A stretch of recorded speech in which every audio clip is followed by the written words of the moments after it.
The SEC Kickoff has been delivered by Papa John's. Earn free pizza fast with Papa Rewards.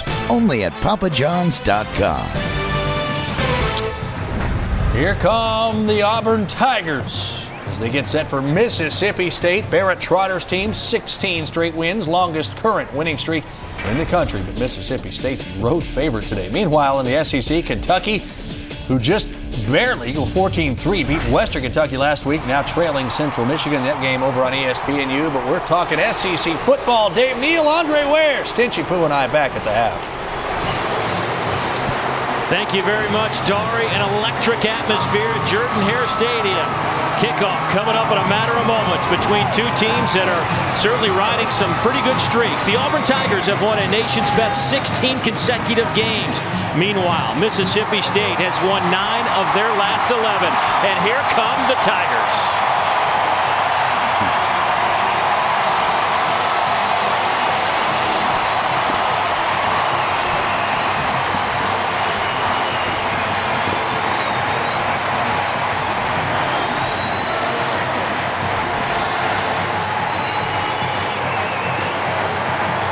The Auburn Tigers survived week 1. Sneaking past Utah State. 2 touchdowns late in the game. Puts the Tigers at 1-0. Mississippi State manhandles Memphis. They are 1-0. And we welcome you to Jordan-Hare Stadium. Dave Neal with the Heisman Trophy winner Andre Ware. Glad to be with us. And certainly this is a game. We open up the 2011 conference season right here on the SEC Network. And Andre, a lot of eyes on this matchup today for a couple of reasons. But let's start with Mississippi State. Their offensive unit certainly looks like they are in sync. 59 points in week 1. Well, I'll tell you, they're impressive, and they went about their business. 645 yards of total offense, but they were balanced, about 300 in each category. And what was impressive, the play of Chris Relf, no longer being taken in and out of the game when they need to throw the football. He is a complete quarterback. But you look in SEC circles, he's kind of the Rodney Dangerfield of SEC quarterbacks. He just doesn't get enough respect. And in the running game, Vic Ballard was as impressive as any running back in the country last week. You see the numbers there, 166 yards. That's on 10 carries with 3 touchdowns. Physical runner. It loves to run between the tackles. All right, well, we mentioned that this Auburn team, sluggish in week 1, still came away with the victory. Offensively, what do you make of this unit? Because obviously Cam Newton not here anymore, so Gus Malzahn, the offensive coordinator, needs to find some answers. Yeah, Cam Newton stepped into a pretty good situation. They were experienced up front, 4 offensive line starters back, a lot of skill position players around him. Barrett Trotter is a steady quarterback. For Gus Malzahn, the offensive coordinator, he just doesn't make mistakes. He told me yesterday they trust Barrett Trotter with the offense. He's not going to make mistakes to put the team in bad situations. That's why he's the starter. All right, for more on this Auburn team, let's go down the sidelines and check in with our own Kara Capuano. Auburn may be the defending national champions, but head coach Gene Chizik admitted to us yesterday he's still not sure what to expect from this team. Too many new names, too many new faces. One thing was for certain to the coaching staff. They knew they needed to ramp up the physicality to be able to compete with Mississippi State. So on Tuesday and Wednesday of this week, the Tigers practiced in full pads, trying to increase that toughness. Defensive coordinator for Auburn, Ted Roof, told us he fully expects that Mississippi State is going to try to come in here and, quote, pound the Tigers' faces, Dave. Well, it is a contact sport, I guess. Pound their face. You better leave me alone. I'm coming over there on your side of the booth. You're hopping today, as is Jordan-Hare Stadium. 94th meeting between the Bulldogs and the Tigers. Couldn't ask for better weather. 77 degrees. Just a couple of overhanging clouds. A gorgeous afternoon to kick off the 2011 SEC season. A full house here at Jordan-Hare Stadium. The 2 longest winning streaks in the Southeastern Conference at stake today. Auburn with 16. Who's second? Mississippi State. They've won 3 in a row. Trooper Taylor leading the charges. I'm trying to calm myself over here. I'm a little fired up. Feel like I need a helmet and a chin strap and some shoulder pads.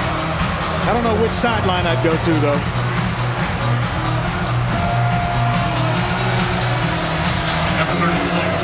Oh, what an atmosphere, Dave.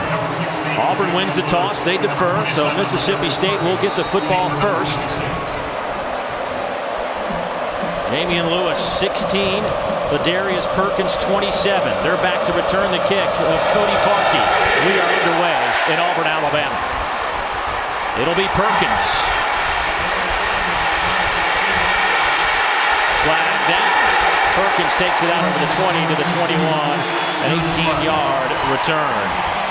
Sharvin Bell with that special teams tackle. Matt Moore, our referee today. He is in the white hat.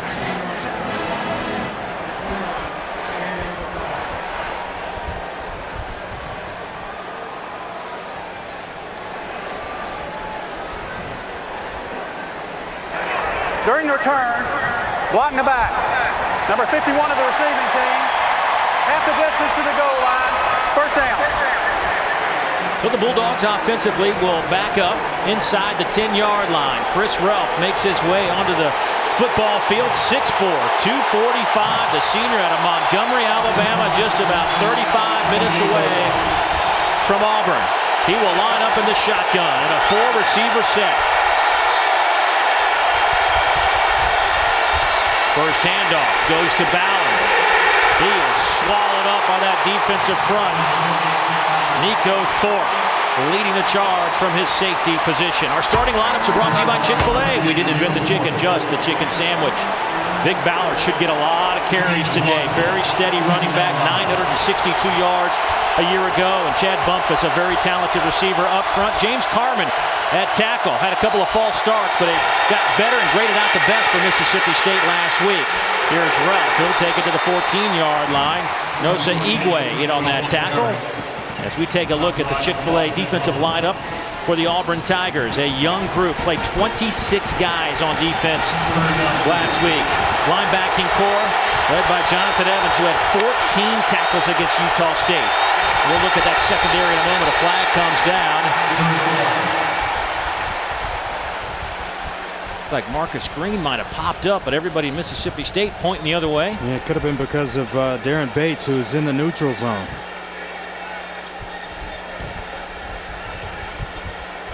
Well, I tell you, it is loud in this stadium. Going to be tough on Chris Ralph as a visiting quarterback today. False start. Number 32 of the offense. 5-yard penalty. Third down. It was Marcus Green, the tight end. And the secondary for the Auburn Tigers. Chris Davis at one corner out of Birmingham to Sharvin Bell at the other corner. Davis, their best cover guy. Nico Thorpe moves over from corner over to a safety spot. Had 9 tackles last week. 4-man look from the Tigers on third down.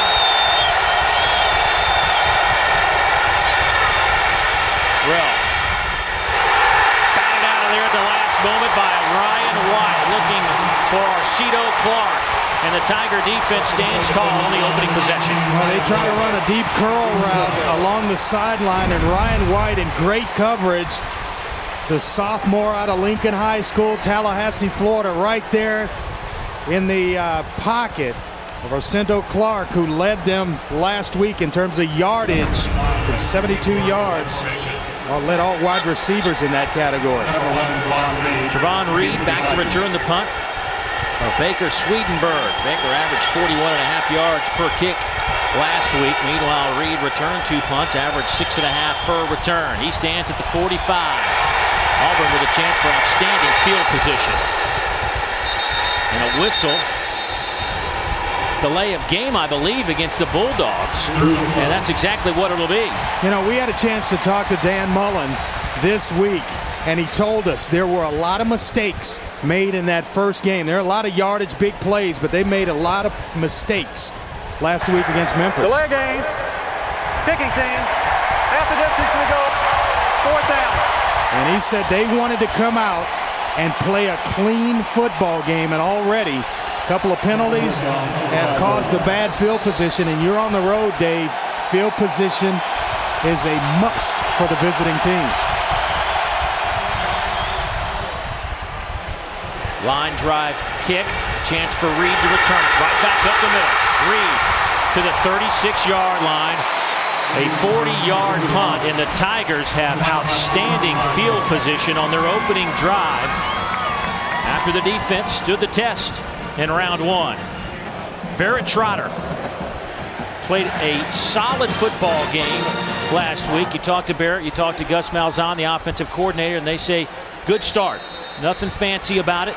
They just felt like he accomplished what they wanted him to do. He took care of the football. 17 of 23, 261, 3 touchdowns. The junior out of Birmingham with a good start here. Quick hitter to the near side. Here's Emory Blake. He'll pick up 7 as we take a look at the Chick-fil-A starting lineups for this Auburn offense. Ontario McCaleb will get the start. You'll see a lot of Michael Dyer. You'll also see some Trey Mason today. Emory Blake has been a big play guy. Offensive line, a little bit of a struggle last week. Could see some changes as this game evolves. Brandon Mosley, 12 starts. He's the most experienced. Loose football on the ground. Who's got it? I think the Bulldogs had a chance, but how about that? Auburn comes away with it at the last moment. Trevante Stallworth. Well, he's able to come up with it, but there were 3 Bulldog defenders around it. Cameron Lawrence was right there, came up and made a nice tackle, gets the football out, and you see 3, 4 white jerseys. Oh, nice job of fighting to get the ball back by Stallworth. Flag comes down, Bulldogs jump. Trotter hit as he throws. That pass is batted in the air and it falls incomplete. It was worth the effort by Trotter, I think. It was a free play. Sean Ferguson might have jumped into that neutral zone.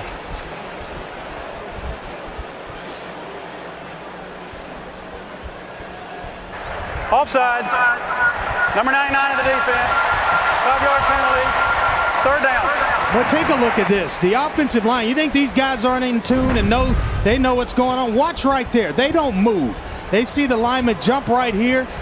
Plays taking place. They're not going anywhere. They stay right there. All 5 of them in sync. Talk about like fingers in a glove. That's how the offensive line, they've got to work together like that. I say that's pretty good communication right there.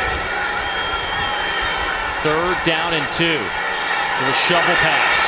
McCaleb gets to the outside. 1st down around the 20. Charles Mitchell pushes him out of bounds, but give the Tigers 8 yards and a 1st down.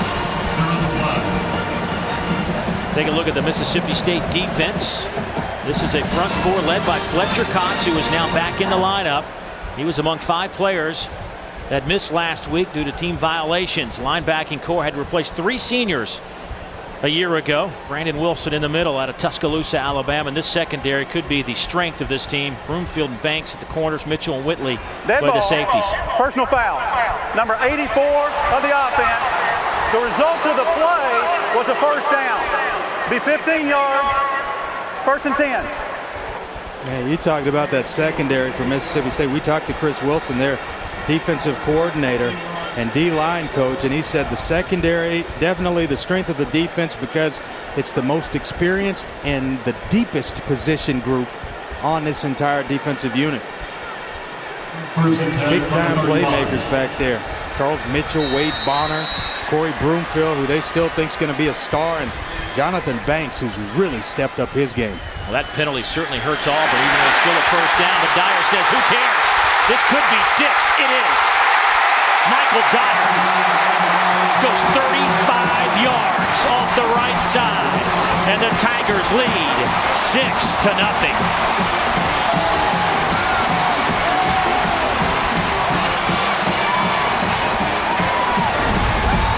Well, you see right here, just going to get the blocks down. Nice pull by Jared Cooper to free up Michael Dyer, and then he turns on the speed.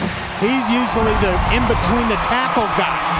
The tough yards inside, it's McCaleb who's the speedster, but hey, what, Michael Dyer showed you a little speed right there. Cody Parker to attempt the point after. Kick is up and good. Auburn needed a quick start. They got it. Behind the run of Michael Dyer, the sophomore out of Little Rock, Arkansas, with his 3rd touchdown run of the season. Auburn out in front by a score.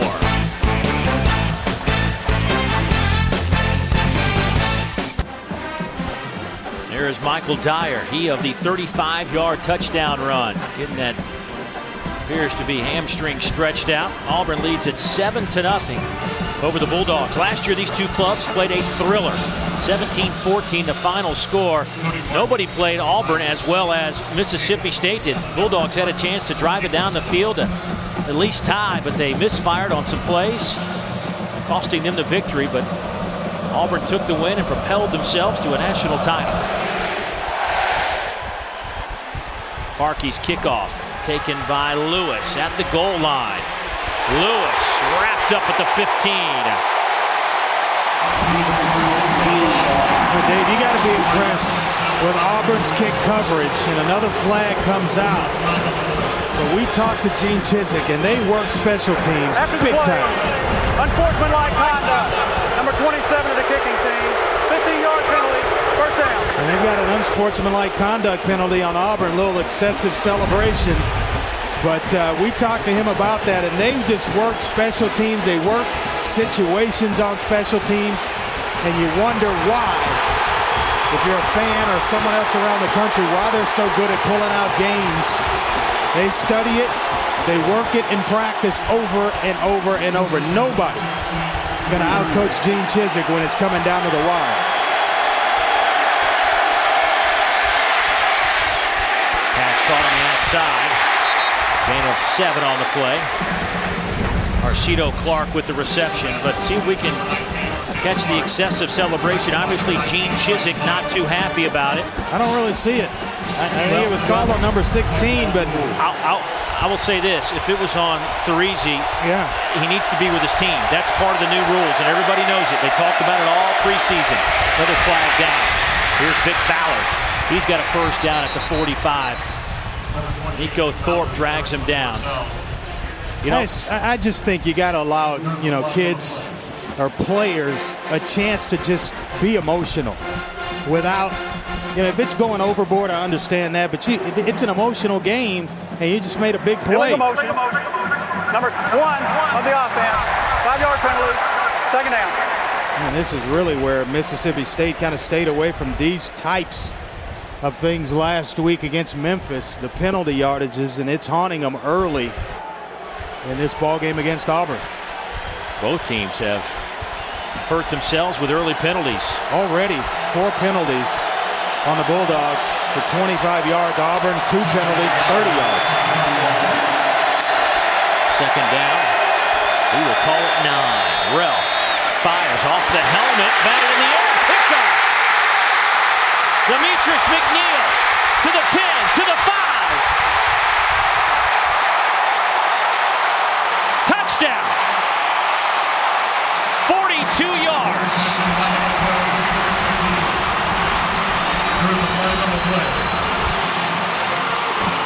And a year ago, all Demetrius McNeil did, he was a great special teams player, led the team with 15 special team tackles, has stepped into that starting role for Gene Chizik's defense. And boy, you see why. Just a young sophomore out of College Park, Georgia.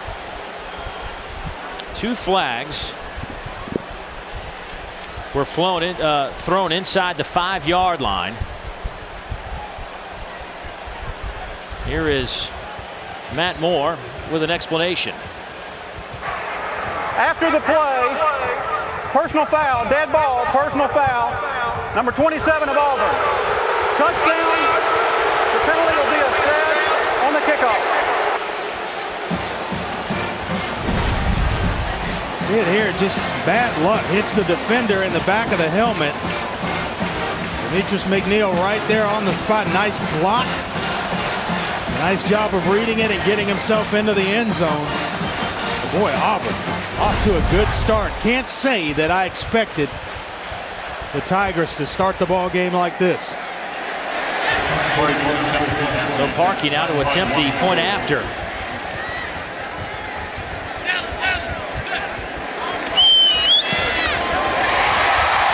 Parkey now 7 out of a 7 here in 2011.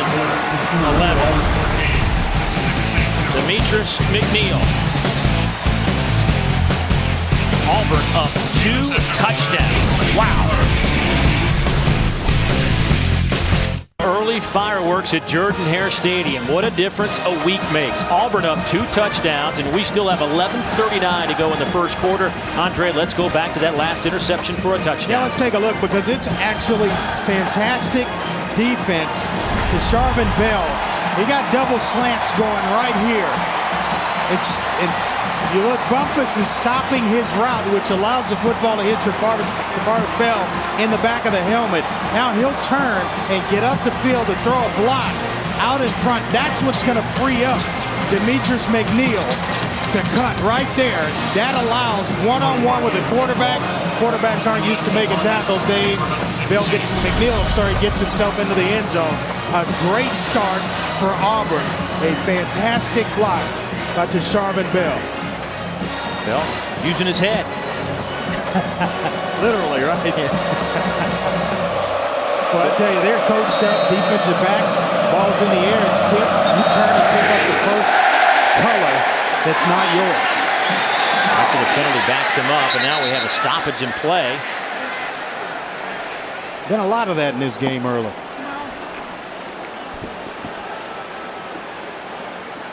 Gene Chizik has been very animated on that sideline. I think it all started with the excessive celebration penalty. He coaches with a little passion, doesn't he? And you can tell he pours it in. He pours every ounce of energy into a football game. There's no foul. We will re-kick. Boy, Gene Chizik still getting all over our field judge, Michael Williams, who roams that sideline. Those two have had more than one conversation today. Well, I was as impressed with Gene Chizik yesterday in meetings as I have been with any coach that I've sat in a Friday meeting with in college football. He's just, everything's buttoned up. He's got a plan. They execute it. They show the kids videos. They go out on the field and work situations at the end of practice so that you're not a deer in the headlights when something occurs during a football game. Wilson Perkins back to return the kick. 15. Parkey will send it down to the other 15. It's Perkins. Perkins out to the 38-yard line. Drop there. A 23-yard return. Nico Thorpe in on the special teams tackle. Well, fans, make sure you join us at halftime as we announce this week's winner of the Honda Generators Tailgate Giveaway. Don't miss your chance this season to win a brand new Honda EU 2000i generator in the Honda Generators Tailgate Giveaway. Each week we'll be awarding a brand new generator to the fan with the best tailgate. Simply send us video or pictures showing how you tailgate for your chance to win. Log on to ESPNplus.com for more details on how to enter. Ralph stands in the pocket, dumps it off near side. Plenty of running room for Vic Ballard. He's to midfield inside Auburn territory. Knocked out of bounds at the 44 by Sharvin Bell. That is an 18-yard pickup. Yeah, Michael Clark, the wide receiver, cleared the coverage out, and Chris Ralph read it out. Deep zone drops.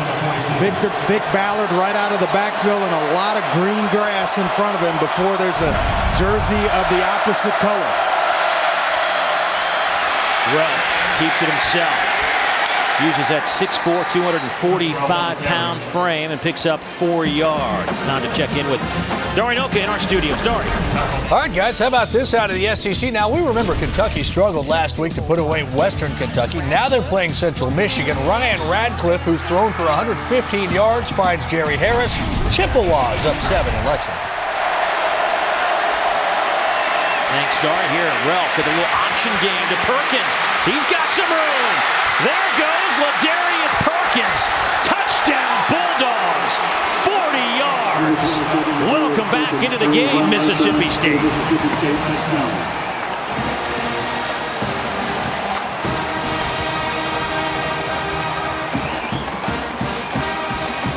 Perkins turns the corner and then turns on the Jets. Well, that is why this is the ultimate team game.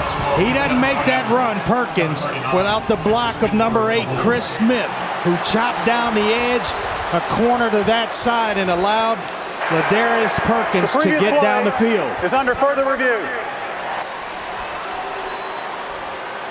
We're going to check to see if Perkins actually got that football into the end zone. We'll take another look at it here. And right there, you take the ball to the defensive end. Nice pitch by Chris Relf. Nice pull-off block. What you don't see is number 8, Chris Smith, with that block. Let's get airborne. I think that's a touchdown right there. That is 6 points, my friend. Great block on the outside, too, by Brandon Heavens. Keep an eye on that left foot.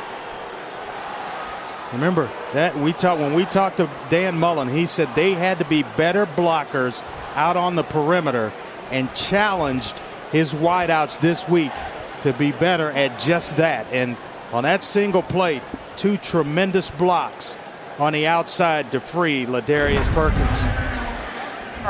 Touchdown. So give Perkins 6.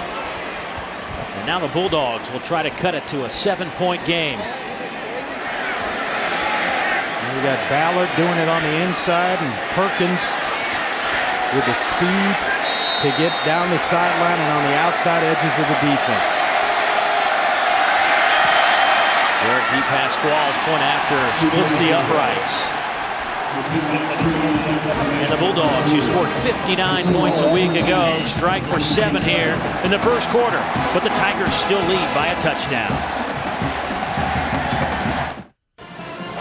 There is Ladarius Perkins, the sophomore, with his first rushing touchdown of the year. Here's how he got to the end zone. Yeah, he's got to go over and say thank you to Chris Smith right there, the slot receiver. Watch the block. You'll see the option take place from Chris Relf. Right here, taking the ball to the defensive end, and then right there, a nice little chop block by Chris Smith. And that frees the edge for Ladarius Perkins, and then it's just a foot race with the secondary that ultimately he wins. A nice job of blocking the perimeter and teamwork on the offensive side, guys working it unselfishly, doing their jobs. Ryan Egan will kick it off. It'll sail down to about the 8-yard line. Trey Mason, explosive returner, popped at the 20.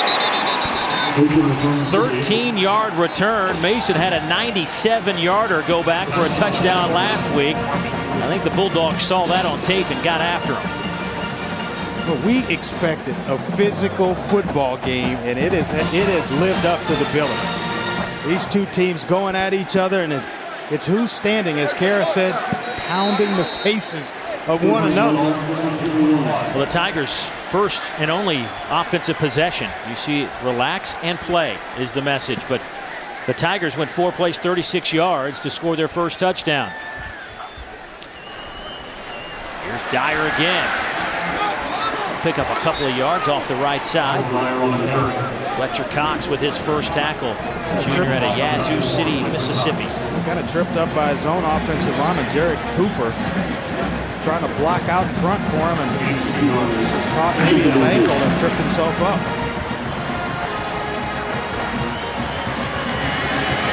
Razzle dazzle, McCaleb.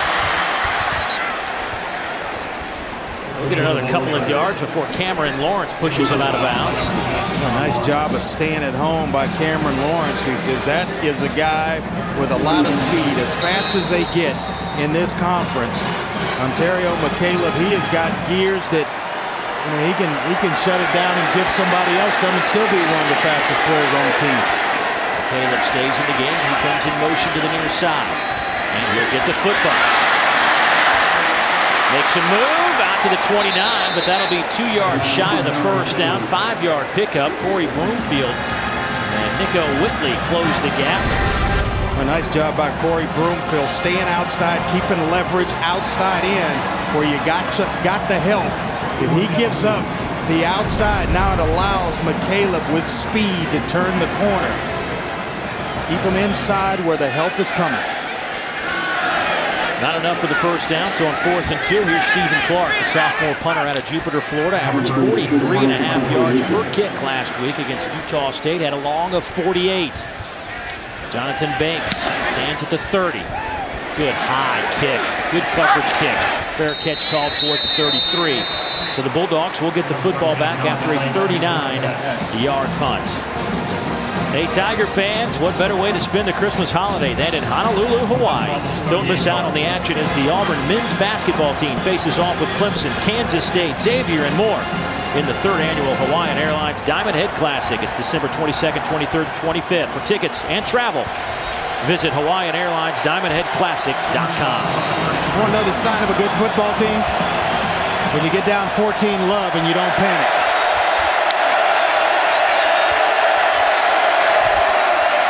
Ralph keeps it. There's a sizable hole out over the 40 to the 41-yard line.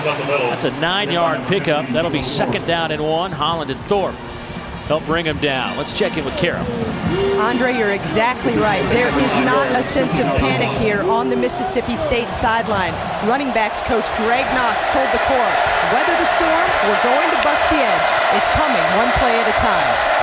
On 2nd and short, here's Ralph. He will keep it.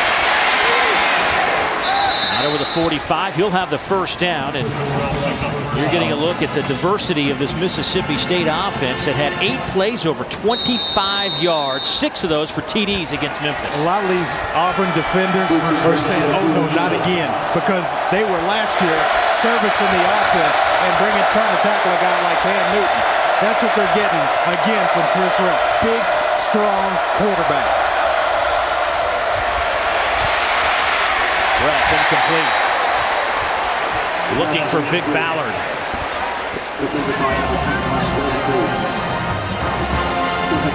A nice pressure by Nosu Igwe. We'll see it off the edge. Nice job of pushing the pocket, continuing to get there. Jeffrey Whitaker as well in the face of Chris Ralph. 2nd and 10. Ralph, little shoulder fake. Dives forward inside the Auburn 45. They'll spot it at the 44. That's a gain of 9. Now we have a 3rd down and 1. Darren Bates brings him down.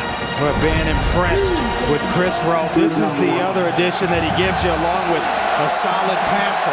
He is a big guy that his teammates now respect as their leader of the offense, their quarterback, and they're playing hard behind him this season.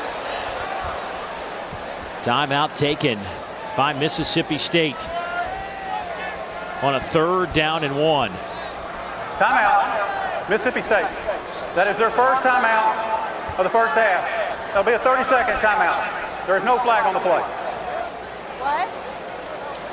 We got a chance to talk to Les Keening, the offensive coordinator for Mississippi State, and he talked a lot about Chris Ralph and what he got better at. And he says just better overall command of their offense. And you see him when he's standing in the pocket, throwing the football. It looks like he's out for a walk in the park. Then when he takes off, it's just a smooth, fluid type runner that's real physical once the defender shows up. Boy, I've been impressed with him, his overall game. Well, Ralph has some help in that backfield in the form of Vic Ballard. Who's today's Real Deal, brought to you by Wendy's. Last week, 166 yards on the ground on 10 carries, 3 touchdowns that went 66, 46 yards. He was a machine against the Tigers. 3rd down and 1 here. Ralph keeps it himself off the right side. The big fella has the 1st down at the 40. Needed 1, got 4. Darren Bates led the charge for the Tigers defensively. And take that 4 off that jersey and put a 2, take the 1 and the 4 and put a 2 on. It looks real familiar to a guy that played in the Auburn colors. When you talk about short yardage situations and quarterback runs, resembles Cam Newton a lot.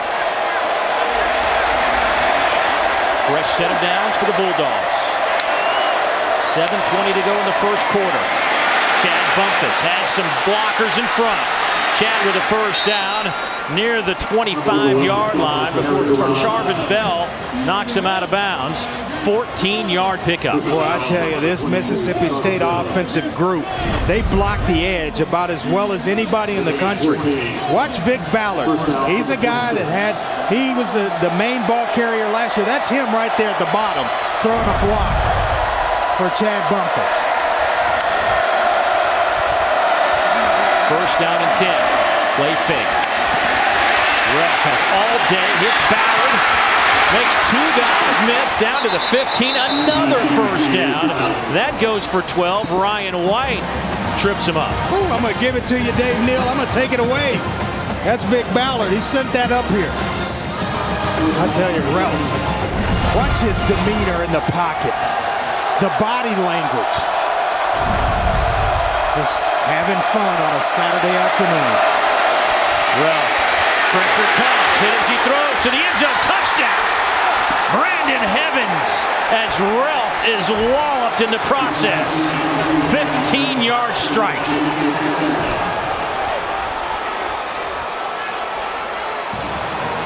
How about that drive? Sometimes you know you're going to take one in the chops. When the result is a touchdown, you don't mind taking those type of shots. They don't hurt quite as much. What a football game. Woo!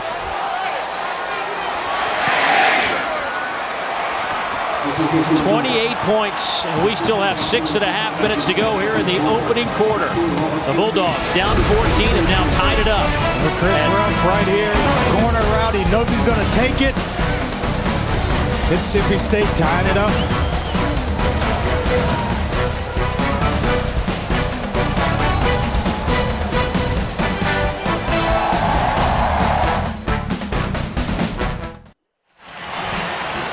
Back at Jordan-Hare Stadium, tied up. Bulldogs, Tigers in the 94th edition. Brandon Evans with a 15-yard touchdown reception. Had one catch last week. Well, coaches talked about him getting more playing time, and he stepped up as a result. Trey Mason with another chance. Trey out to the 24-yard line. Let's head to the sidelines. Kara. All season long, Champion Apparel is showcasing the tradition and history of the SEC. At Auburn, the mascot is a tiger, but the saying is War Eagle. And to celebrate, an eagle flies down to the field at Jordan-Hare in the pregame ceremony. Not long ago, it was Spirit, the bald eagle, swooping down to delight the fans. Visit Champion on Facebook and join the conversation about your school's game day traditions. Champion, Dave, it's how you play. One of the great traditions in all of college football. Quick hitter near side. Emory Blake. Get a couple of yards. Cameron Lawrence all over. Third tackle for Cameron, the outside linebacker. That'll bring up a 2nd down and 7. Yeah, and the younger brother of starting right tackle Addison Lawrence. I'll tell you what, he's been all over the field. Speedy linebacker who can play sideline to sideline. See Gus Malzahn trying to change up the pace of the game a little bit, speeding things up. Trout looking to throw. We'll keep it. Dives close to the first down. I think he was out of bounds about a yard shy. Give him 6. Brandon Wilson will get credit for the push out of bounds and the tackle. That'll bring up 3rd down, and let's call it yard and a half, maybe 2. Talked to Gus Malzahn yesterday about Barrett Trotter, but he's a very poised player, protects the football well, doesn't make a lot of mistakes at the quarterback position. Michael Dyer in a wildcat formation. Dyer will get hit and pop back at the 30-yard line. Brandon Wilson, the middle backer, will get credit for that stop and a loss of 2. He's a guy that arrived at Mississippi State as a non-scholarship player, but I tell you what, he met Michael Dyer right there. A little short yardage situation. Hello, helmet and shoulder pads. Oh, you can hear that even in the replay. Big 3rd down stop by the Bulldogs forces Stephen Clark back onto the field. Jonathan Banks to return for Mississippi State.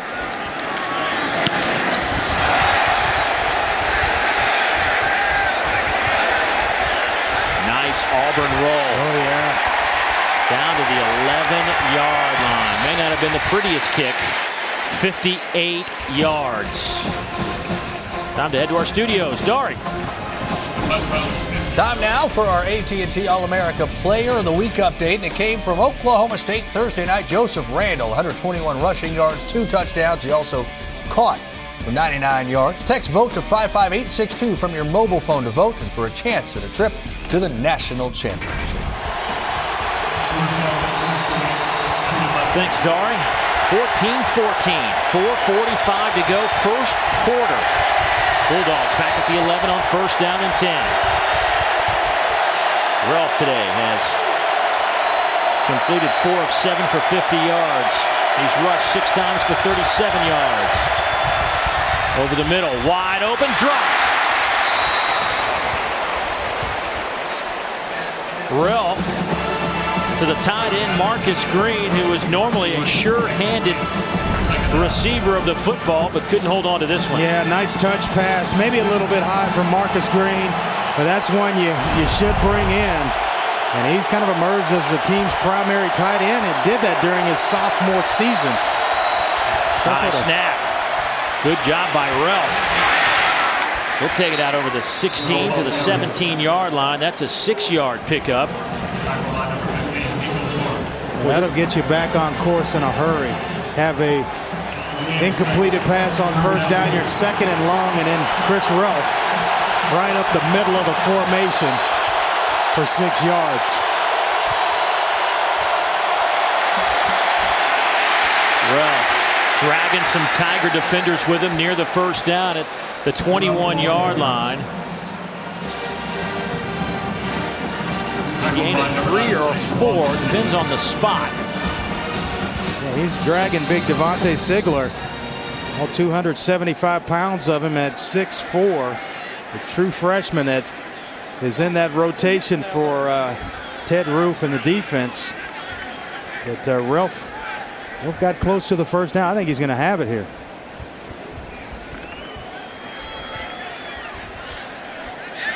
And he does. And I got to tell you, Andre, after watching this Bulldog offense the last couple of series, I'm not going to say it's identical, but it certainly is reminiscent of what Auburn put on the football field last year. Oh, yeah, and you turn on the film and you start watching them last week against Memphis. It's a fast football team where they're at speed on the edges, big physical offensive line, and it's SEC-type fast players now at Mississippi State, and Dan Mullen now in his 3rd year at Mississippi State.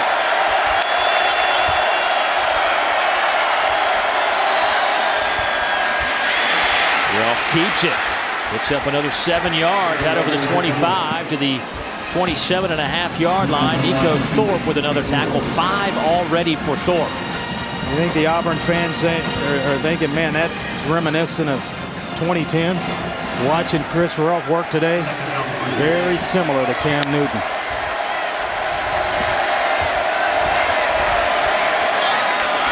To the outside. Good coverage by the Tigers. Michael Carr makes the catch. Nico Thorpe making another play. Yeah, Michael Carr, he's the team speed receiver. He played as a true freshman last year. He was a 4-star recruit out of high school. Big-time playmaker. Little pistol formation. They'll run a little option game near side. Demetrius McNeil trips up Perkins. Loss of 5. Bad series for Marcus Green, the senior tight end. He had the drop over the middle on first down on the previous set of downs, and then there he misses a block that really cost Vic Ballard a chance to get himself going and turned up the field. You'll see it out on the, Ladarius Perkins. He gets that block, and then Perkins is around the corner to the outside and maybe even picks up the first down. Swedenberg, fair catch called for by Reed at the 30-yard line. A good 45-yard kick with no return. The Auburn offense with 2:16 to play in the opening quarter, making their way back onto the field. It has been an eventful first quarter, to say the least. Last year, we only produced 3 more points than we currently have in this entire game. Cam Newton was the difference in that one. Mississippi State had a chance to win it late, but could not close the deal. Close to last year's score. I'm betting Ralph is close to Cam Newton's rushing numbers. McCaleb Breaks a tackle out over the 35 to the 36-yard line. 6-yard pickup. Corey Broomfield on the tackle. That'll bring up a 2nd down and 4. Well, you better have some edge players when you play either one of these teams defensively that can hold outside leverage but get off blocks and make plays. Otherwise, they will kill you. Dyer, nowhere to run. He'll get a couple of yards. That'll bring up a 3rd down and 2. Brandon Wilson along with Wade Bonner hit on that tackle. Dyer broke Bo Jackson's record for rushing yards by a freshman a year ago. That's pretty impressive. I've got a lot of respect for Big Bo Jackson.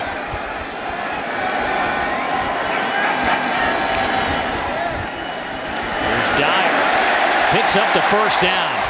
Over the 40 to the 42-yard line. Finally dragged down by Caleb Ewells, but Dyer using that tremendous leg strength to pick up the 1st down.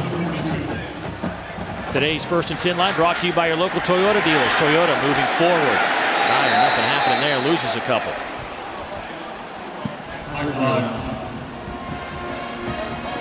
Wade Bonner, the safety, creeping up around that line of scrimmage. Look for Gus Malzahn now. Maybe a little play action here. And a shot down the field. With Caleb, little play fake to him. Trotter throws, wide shot. Big hit on Blake, but he holds on to the... No, he does, an incomplete pass. Big hit from Corey Broomfield, who timed it perfectly. Boy, they got a pair of corners. Corey Broomfield being one of them. Just really disengages Emory Blake from the football before he can tuck it away. But Broomfield and Banks on the other side, they feel like they're as good as anybody's corners in the country. Now it's 3rd down and 11.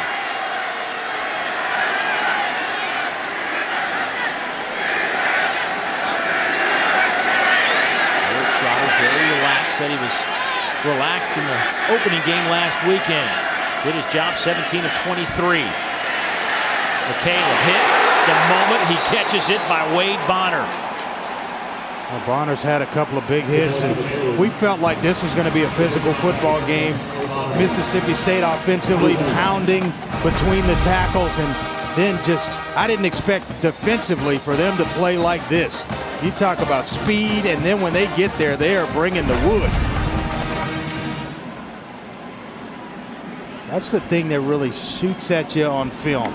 The speed. You think a guy's open, all of a sudden that window is closed, or there are 2 or 3 defenders around the football for Mississippi State. Auburn got off to a great start here in the 1st quarter. Michael Dyer goes 35 yards in an interception return for a touchdown, put up 14 quick points, but the Bulldogs rallied to tie it. We've played 15 minutes at Jordan Hare.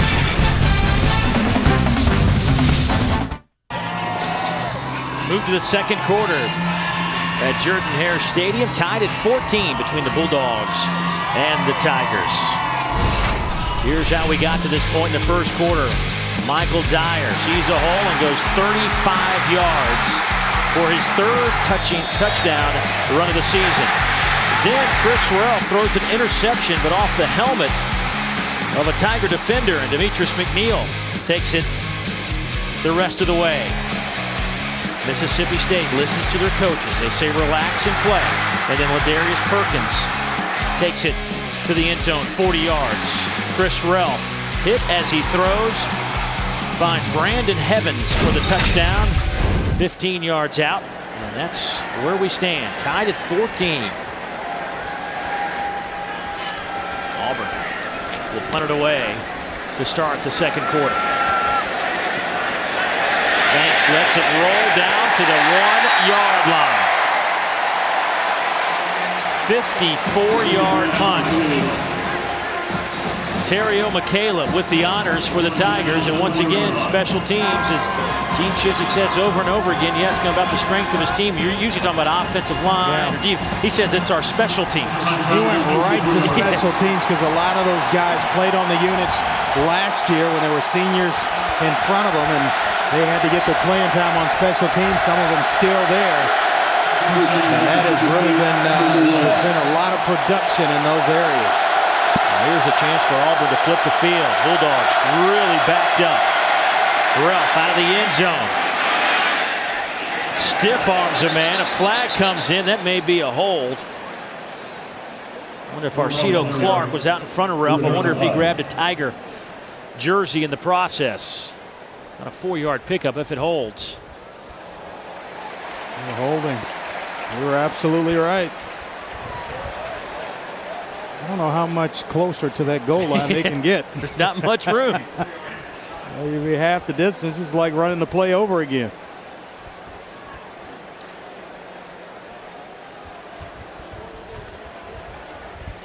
Holding. Number 19 of the offense. Half the distance to the goal. First down.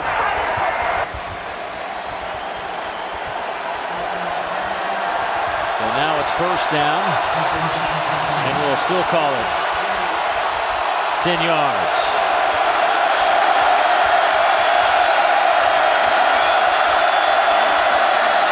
Ralph hit, falls forward back to the original line.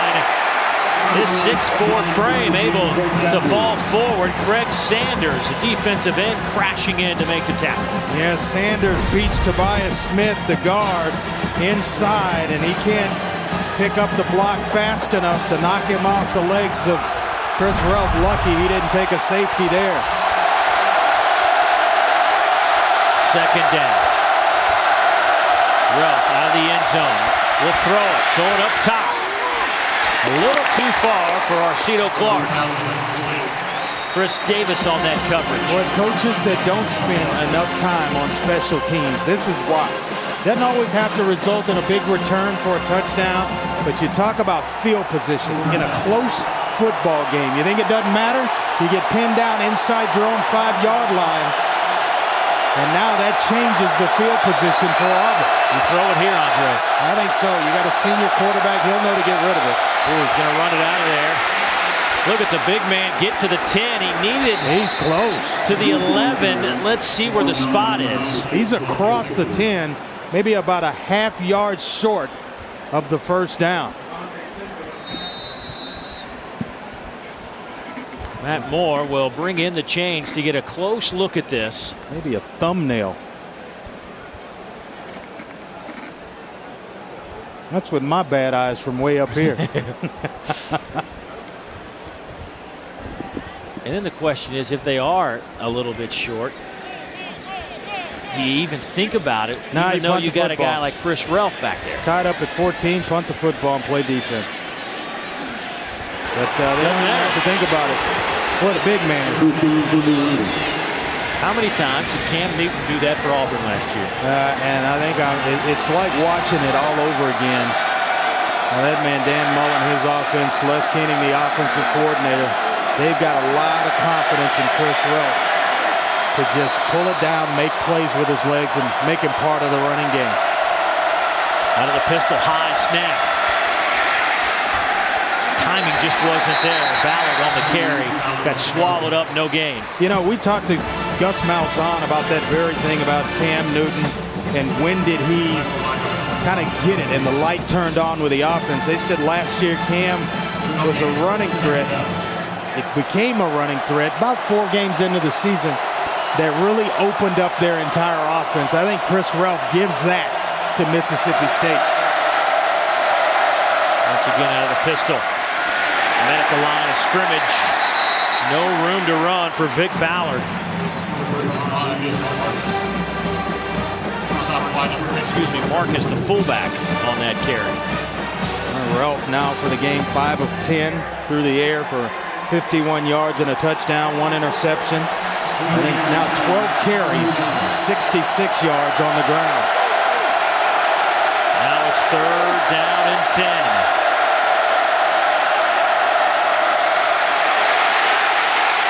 Ralph over the middle, passes caught, first down, Bulldogs at the 23-yard line. What a throw. Yes. Young quarterbacks, this is how you work the pocket. You don't escape and try to run right in there. Stay in there where the protection is and eyes down the field. Nice job there by Chris Ralph. Rico Sanders, sophomore sophomore out of Duncan, South Carolina, with the reception. Well, how many quarterbacks have we watched that would have taken off in that instance? Get a little pressure from the outside, try to escape and run the football. Calm. Ralph keeps it at the 26-yard line. Time for another update. Let's head to Dari.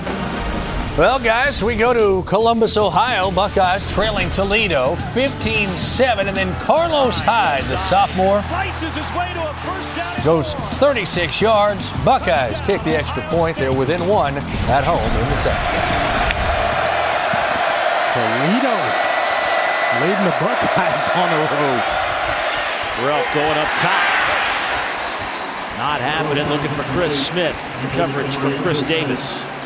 Chris Smith kind of ran that route. His old coach told me once, you're running, but you're really not running. Didn't think he was going to get the football. Here's another third down. Timeout taken by Auburn. It's the third time the Tigers have forced the Bulldogs into a third down situation on this drive. Timeout, Auburn. That is their first timeout. The first half be a 30-second timeout. While we have a moment for this timeout, let's head down to Kara. Has a very special guest. Kara. Yeah, I've been waiting for this timeout, Dave. I'm with Charles Barkley, who's in town this weekend. What brings you in? Well, we had a charity golf tournament for the basketball program yesterday. Just here to come to a great Auburn weekend. You told me that you really like what Coach Barbie is going to do with this program. What specifically do you like, Charles? Well, I think he's putting a lot of energy behind the program.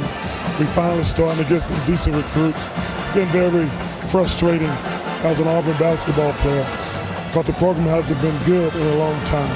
But I'm really excited about the future. And as a basketball player but football fan, it's been fun to be a football fan for this program. Well, you know, living in Alabama is very difficult because the University of Alabama has a great program and a great school. But it's very tough to live here being an Auburn fan. But it's been a great year for us. They can hang their hats on their national championship from last year, Dave. Let's send it back to you. All right. Thank you, Kara. Thank you, Charles. Always great. What an ambassador for this university. One of my good friends. I didn't know he was in the building. That's quite a surprise to have him down on the sideline with Kara. 3rd and 7. Here we go. This time the Tigers get the stop. Vic Ballard stopped by Darren Bates, and here comes the Bulldog punt team. Yeah, before that, now 4 of 7 on third downs by the Mississippi State Bulldogs. Coming into this game, Auburn defensively last week against Utah State, 59% they gave up on third downs. They've got to improve, and that's what Gene Chizik talked to us about yesterday, improving on third downs and getting themselves off the field. Wiedenberg with another punt away from Trevon Reed. Gets a good roll. It goes out of bounds at the 23-yard line. A 49-yard punt. Well, after a lot of points early, we've settled in here at Jordan-Hare Stadium.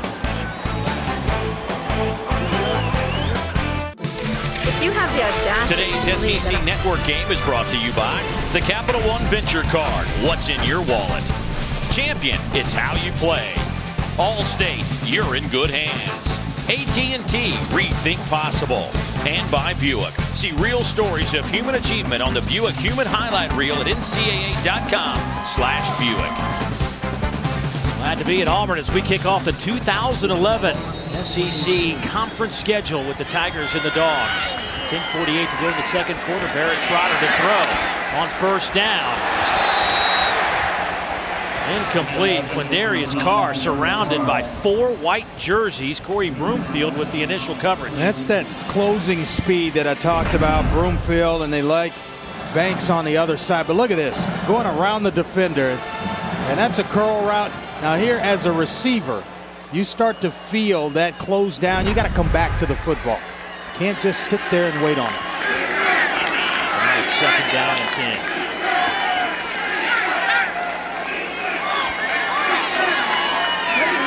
Throw again. Picked off. Jonathan Banks, touchdown. Just like that, the Bulldogs lead it by 6.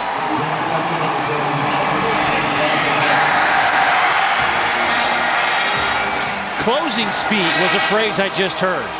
Yeah, I mean, they've got two that they love, two junior cornerbacks. Broomfield on one side, who made a spectacular play the play before. Jonathan Banks on the other. You eye it too long, these guys can close. And the result, a pick six.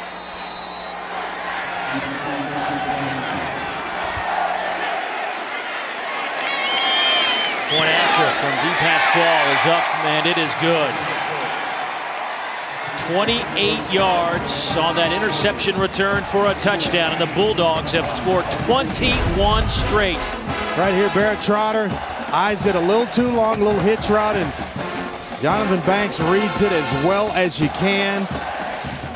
That close, you better be on time with the football, because if it's picked off, it's going to the house. Both teams have returned an interception for a touchdown this afternoon.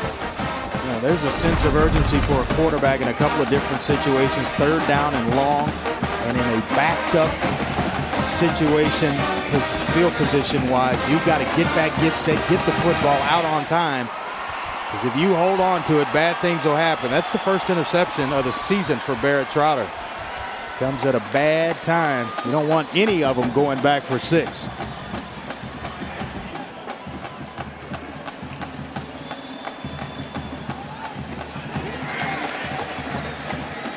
So this Auburn offense will get another chance here to get back on the field. And this is one of those things Gene Chiswick was saying. He was anxious to get a look at Barrett Trotter to see how he would handle a situation such as this.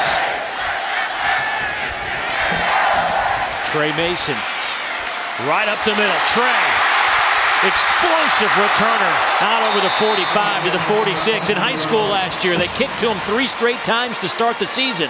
He took all 3 back for touchdowns. Nobody kicked to him the rest of the year until late in the season. Somebody decided to. What did he do with that kick? Housed it. Yeah, some guys have a knack for it. They're just fearless. In the return game, it takes a special individual to hit that thing each and every time full speed. You get a guy back there that can break some tackles with some speed, and he's going to have some success for you. Egan, the kicker, able to trip Mason up. Michaela will be close to the first down. He will have it. 12 yards on the game. Jonathan Banks trips him up, so move the change for the Tigers. We talked about Gene Chiswick, Barrett Trotter. He described Barrett Trotter. Hey, I want to see his eyes when he comes to the sideline. He and Gus Malzahn said, sometimes, Coach, it's better off not having to find out. Michaela again tries to cut it back in. A flag comes down at the 40. He'll be holding out on the edge. One of those receivers out there. Michael Dyer might have been out there, the running back on Jonathan Banks. The gain of 7.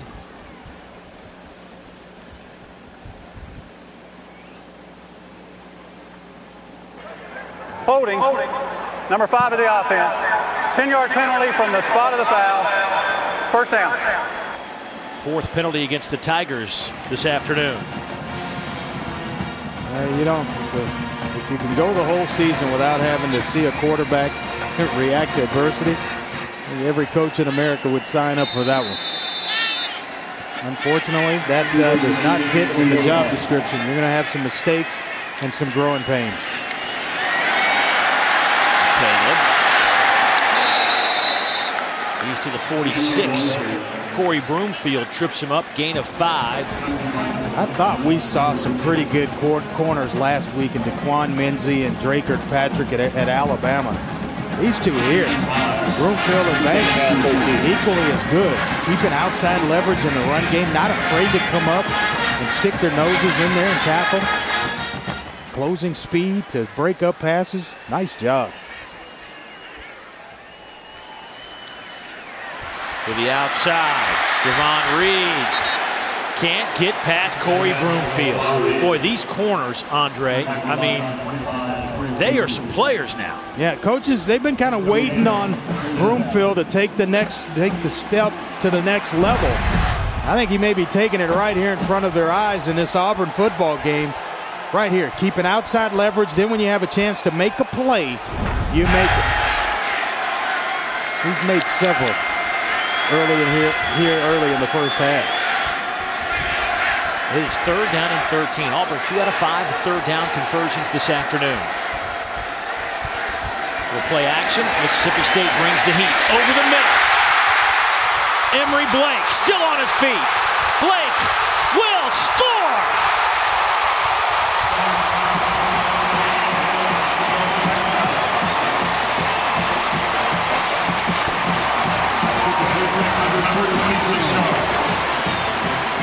"46 yards by Blake.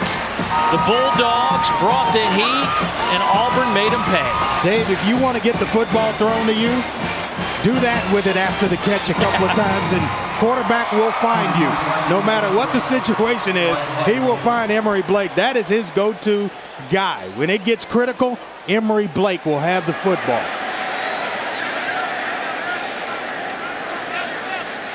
Parkey trying to tie it up.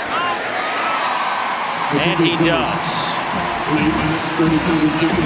Emory Blake has now caught a touchdown pass in 5 straight games. It's his 2nd touchdown reception of 2011. Auburn hanging tough here at home.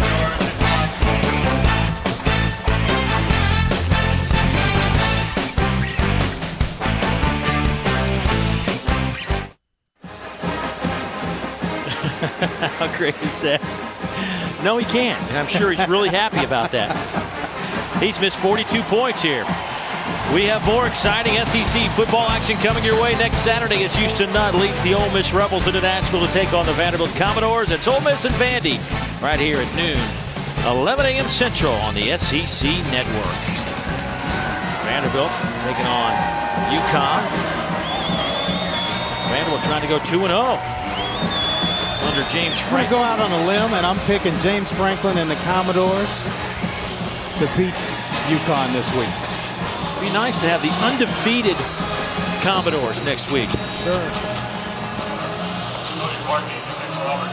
Ole Miss at home against Southern Illinois. Something like 19 starters back on that Commodore football team. A lot of experience.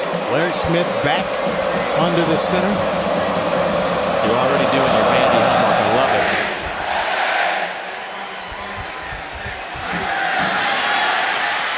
Here's Lewis. He's hit back at the 14-yard line. Big special teams tackle from Craig Sanders. 13-yard return. Andre, take us back to that touchdown. Well, this is a switch route. You're going to get the inside receiver here going outside. Blake's going to come inside, up the hash, and then on an in route. And Barrett Trotter does a nice job waiting it out. He gets to the second window, and now it's just athletic ability. Running after the catch and a nose for the end zone. That's a nice play call and execution by the Auburn Tigers. Ralph uses the 6'4" frame and then jumps high to keep the ball in front of him, but nothing happened. Nosa Igwe in on that tackle for loss. But Ralph, what a great job just to keep the football. Yeah, it looked like he was trying to box out Vic Ballard right there, climbing the wall, just grabbing a rebound. We got Barkley in. I had to get a basketball reference in. You know what I'm saying? I had him on in the game. Here's 2nd down and 9. 8 minutes to go, 2nd quarter. Swing it out to Perkins. Nowhere to run. Jake Holland from his middle backer spot, leading the charge. A gain of only 2. Well, you would think that by Chris Ruff's body language that a whistle is blown. Looks like he's almost playing in a speed slower than everybody else's, but the game is slow to him, which allows him to play like that. Relaxed. Nothing's rattling him. 3rd down and 7. Little option game to the near side. Stood up at the 20.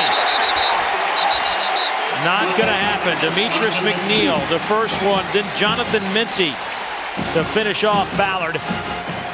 And that'll bring up a punting situation for the Tigers. Well, I tell you what, Jonathan Mincy, the redshirt freshman, he's the guy that breaks up that play. Otherwise, Vic Ballard's going to turn the corner and pick up a first down.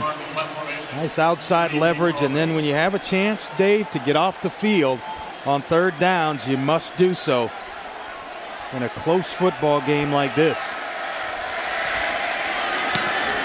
Baker Swedenberg.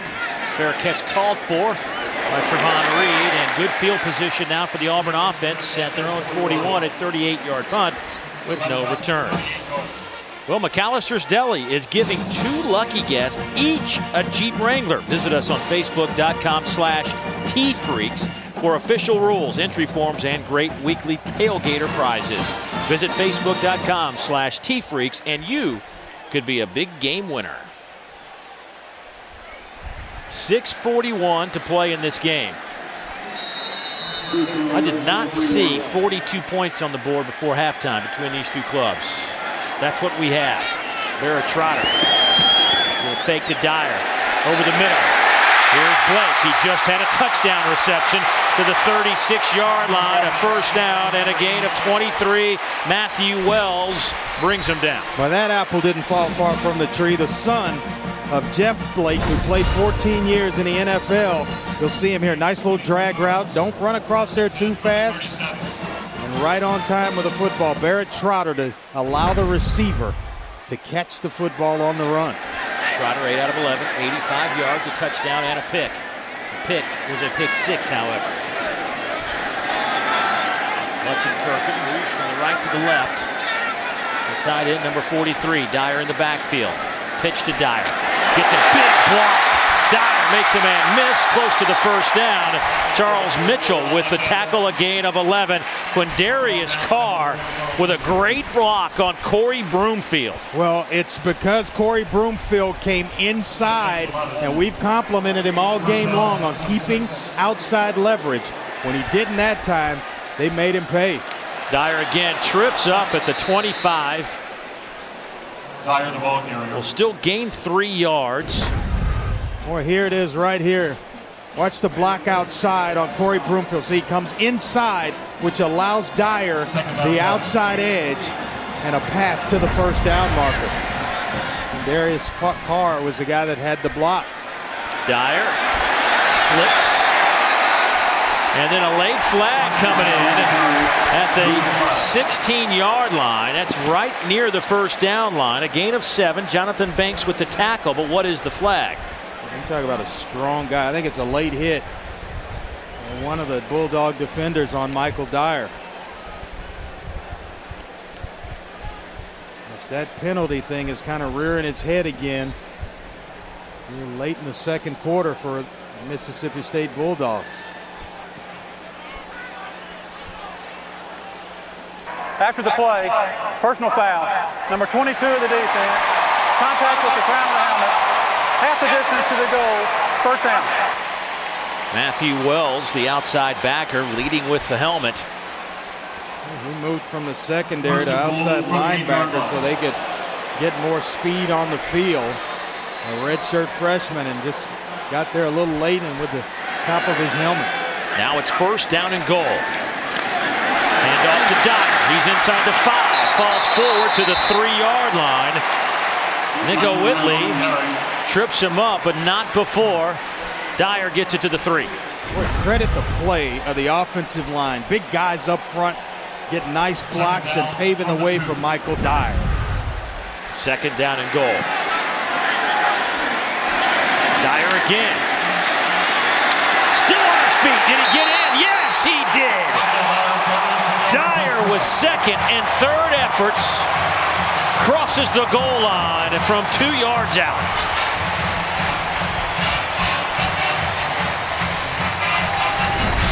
Well, a missed tackle by Brandon Wilson allows Michael Dyer right there to just kind of inch his way towards the goal line. All it's got to do, ladies and gentlemen, touch that goal line, touch the white. We'll take a look at it. The previous play is under further review. He got twisted up by Matthew Wells right as he got to the goal line. Wells kind of twisted Dyer's body. Yeah, but his legs are in the end zone, but the football you're going to see will touch the goal line right there. Just the nose of the football touches. Fans all water fountains inside the stadium are operational. His knees do not go down. until his knees go down actually in the end zone. But where's the ball? Indisputable video evidence, and the shadows there may not show enough to the replay officials to even remotely think about overturning that. I think it's a touchdown. The ruling on the field is confirmed. Touchdown. Andre, after our 0 for 2 start. 2 for 2? We've rallied. Give one to the booth. Boy, impressive job of running the football there. As you mentioned, second and third effort on the part of Michael Dyer, but the play that they drew the the personal foul, he's running, the ball's flapping around. Strong individual, because a lot of times, a lot of backs would have put that ball on the ground. Cody Parkey in to attempt the point after. It is up, and it is good. How about the Auburn Tigers, folks? You know, you watch this team on film, and it's tough. Well, coming up, we will talk about some other very important games in the Southeastern Conference. Stay with us right here on the SEC Network. The Tigers lead it by 7.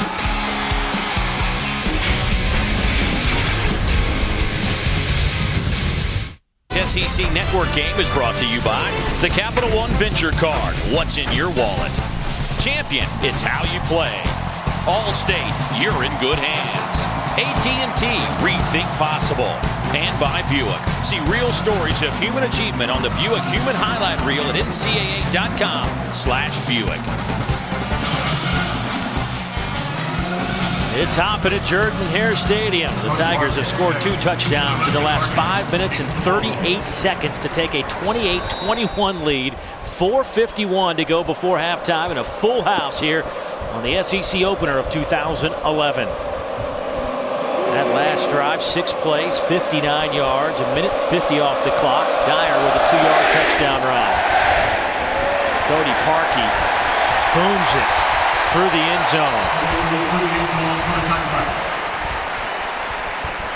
Some headlines from around the SEC, starting with, of course, the big news this week as the SEC presidents accepted Texas A&M on the condition there would be no litigation. But obviously there's a lot of issues to be resolved before that can happen.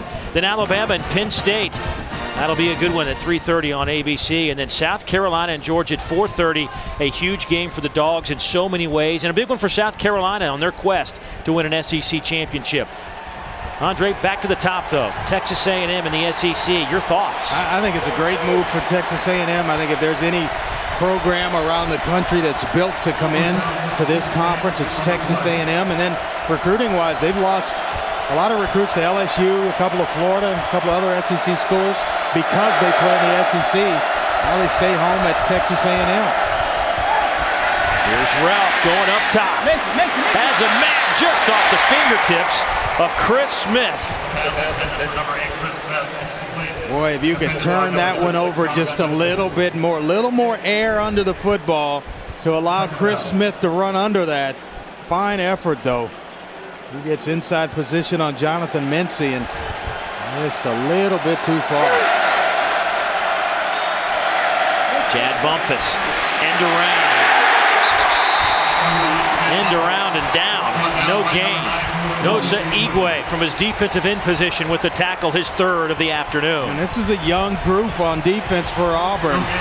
But their Bumpus kind of helps them out. And on a sweep like that, you cannot stop because the help's coming from inside out. 3rd and 10.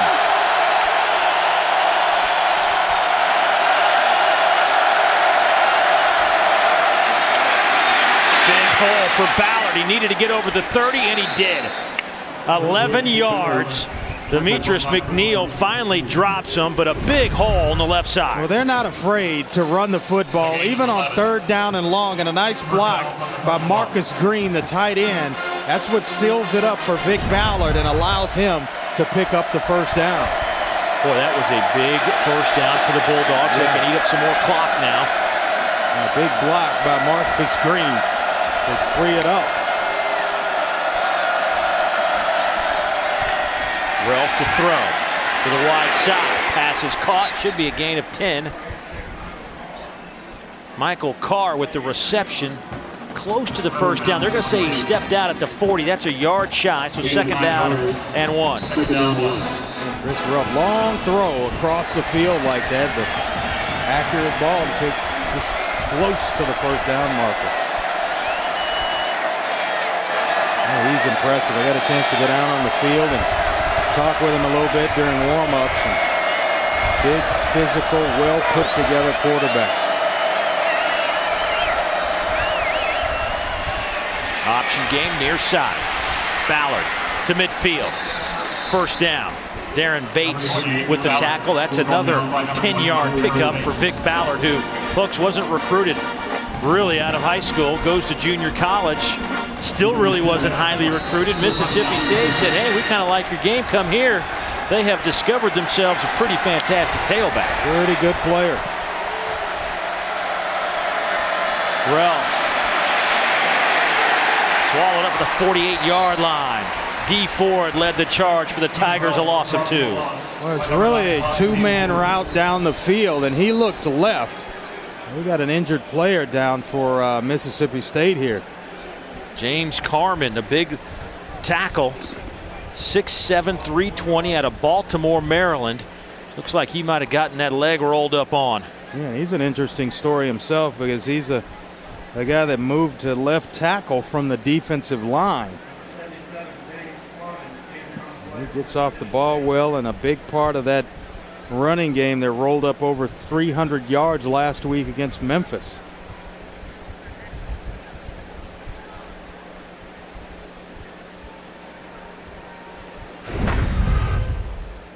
We'll see here Chris Ralph, and there's big 77. He's trying to go forward. He gets knocked into the left leg of James Carman.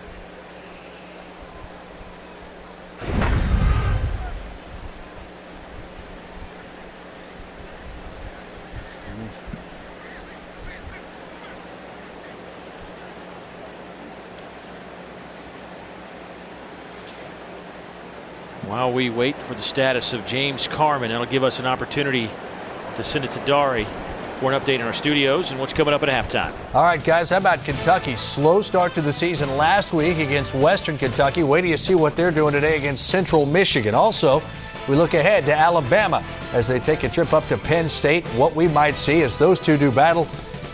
And then Ohio State, hands full at home with Toledo. It's all coming up on the Cellular South Halftime Report, guys. Thanks, Dar. We'll see you in a few minutes here. 2:46 to go before halftime. James Carman last week, a couple of early false starts.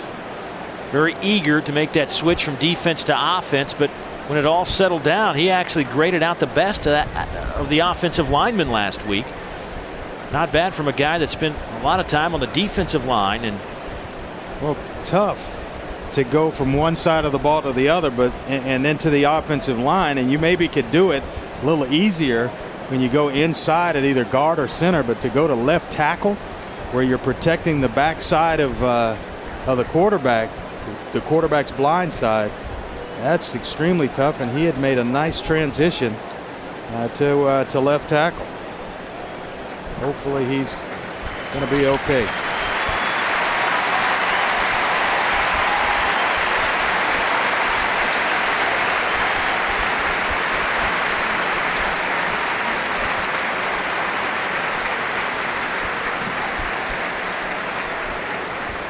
we wish the big fella all the best. Hopefully that is not too serious of an injury. So far today, Mississippi State on the ground. They have rushed for 147 yards. They've thrown for 74. Auburn's rushed for 106, thrown for 84. Auburn's actually averaging more yards per play, 6.6 per play for the Tigers, 5.4 for Mississippi State. They're close in numbers, but there's only one stat that matters, and it's that scoreboard. Auburn right now up by 7 as we inch our way closer to halftime. Auburn scored the first 2 touchdowns of this game. Then Mississippi State rolled off 21 straight to take a 7-point lead here in the second quarter. And since then, Auburn has scored back-to-back touchdowns in a matter of 5.5 minutes to take a 7-point lead here. But the Bulldogs driving right at midfield.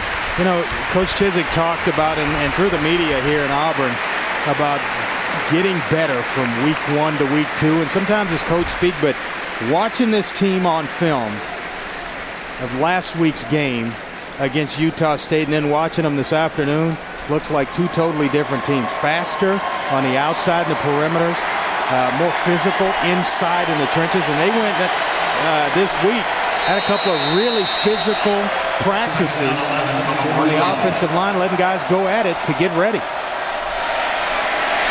Little throwback. That hit Blaine Clausewell, the man who just checked in for James Carman. Well, and Blaine standing there, and he's all 6'7", 295, the freshman out of Mobile. Nobody told Blaine he couldn't catch the football, right? And that's designed for Vic Ballard, and it's getting ready to break.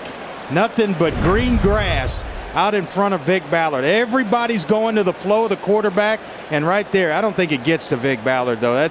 It landed around waist high on Blaine Causewell. Almost to the point where he was forced to catch it.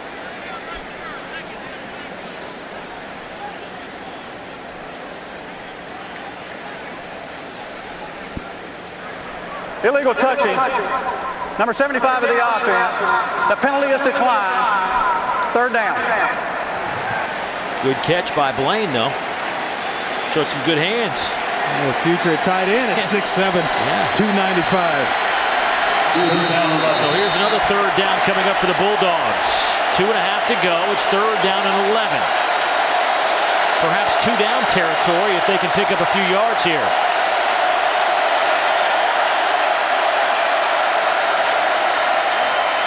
Ralph lobs it up. Pass is caught. First down and then some. Brandon Evans. 20 yards on the pickup, but a flag is down. Personal foul. Roughing the passer. Number 94 of the defense. 15-yard penalty from the end of the run. First down. Well, we gave Blaine Causewell a lot of flack from having caught the ball. He secured the edge, though, and there's the late hit on the quarterback. That's going to be an additional 15 yards, but wow, that's a Blaine big penalty. Causewell came back, made up for that little hiccup of catching the pass the play before. First down for the 16. That is a big penalty. It's inside the 20. Another red zone opportunity here for the Bulldogs. Ball sits at the 16. First down and 10. Vic Ballard gets it inside the 15, right about the 15-yard line. Demetrius McNeil, that'll bring up second down and 9. Well, he is impressive. The ability to stop and start by Vic Ballard is just unreal. He can go from 0 to 60 as good as a lot of automobiles that are on the road right now.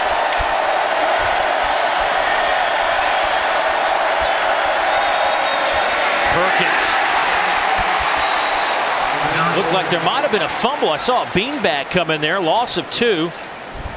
Corey Lemonier in on the tackle.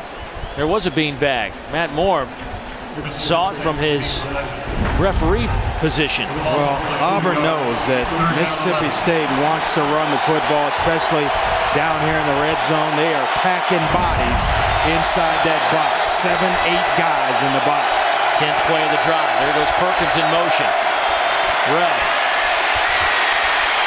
He will throw on the run. Pass is caught down at the 10 by Rico Sanders. A gain of 7. Got to kick the field goal here, Dave. Take the points. On the road, close ball game. An entire half to play. You got to take the points. Auburn will take the timeout. They want the football back with a few seconds, and as Gene Chiswick told us yesterday, he says there is absolutely no reason to take a single timeout with you into the locker room. Auburn has scored 16 times under Gene Chizik in the last 2 minutes of the game and of the half. And it's something they work on each and every day. At the end of practice, he will pull game film from the week before and set up a bunch of different situations for his players in a 2-minute type setting so that they are not surprised by anything that occurs during a ball game. Very well prepared football team. Little game recap for you. Auburn scored the first 14 points in 4 minutes and 22 seconds. Bulldogs scored 21 straight. And Auburn answered back with 14 more. Now the Bulldogs trying to close this 7-point game down to 4 before halftime. Auburn Tigers fell out of the top 25 this week. Meanwhile, Mississippi State jumps up to 16. Derek deep pass Squall from 27 yards out. It is good. Deep pass Squall now 2 out of 3 on the year. And 22 out of 27 in his career. 40 seconds to go before halftime. I didn't look at the field goal. I could just tell by the reaction of the crowd. There wasn't a reaction, so I knew it was good.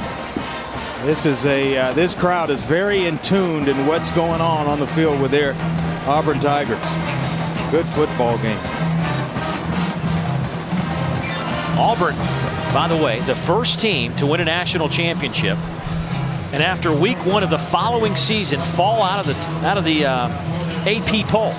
The last team to do it, believe it or not, was in 1965. Alabama, coming off a 1964 national championship, got beat by Georgia in week 1 and fell out of the AP poll in week 2. However, the Tide got back in the poll, went on to win the 65 national championship.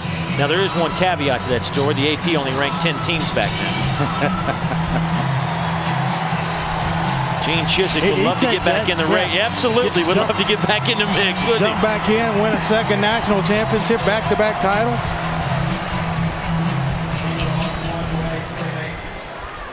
So a dangerous weapon. We got a chance to take a look at those national championship rings last night. Unbelievable. Let's see what Mississippi State does with this kick. The dangerous Trey Mason will take it at the 1. Trey Mason out over the 30, and a flag comes in ahead of the play back up at the 40-yard line. A 29-yard return. Charles Mitchell on that special teams tackle.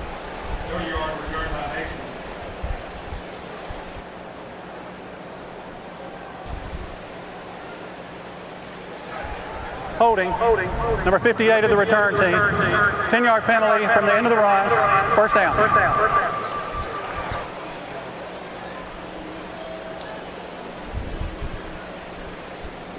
That'll back the football up to the 20-yard line. It'll be first down and 10 for the Tigers from that spot. Toyota's 1st and 10 line brought to you by your local Toyota dealers. Toyota moving forward. 34 seconds to play before halftime.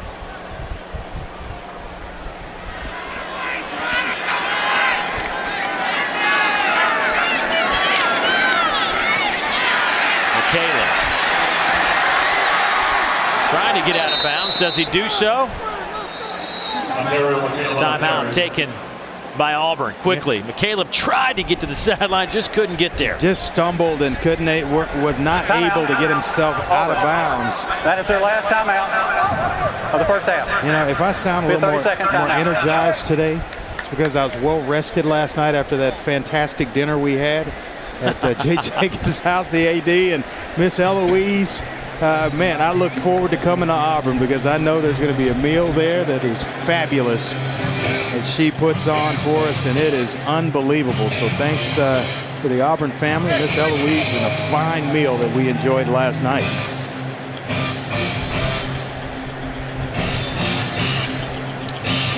Coming up on the Cellular South halftime report, Kentucky looks to rebound. Alabama and Penn State coming up in a little bit. Toledo giving Ohio State all they want. Dari Noka, Matt Stinchcomb back in our studios. Here it's 28-24.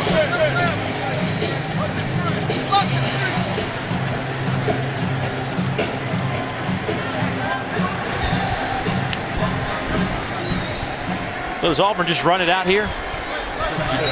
25 seconds, no timeouts. Trying to score with any time on the clock. You can never have too many points in the first half. You just got to be smart. Trotter.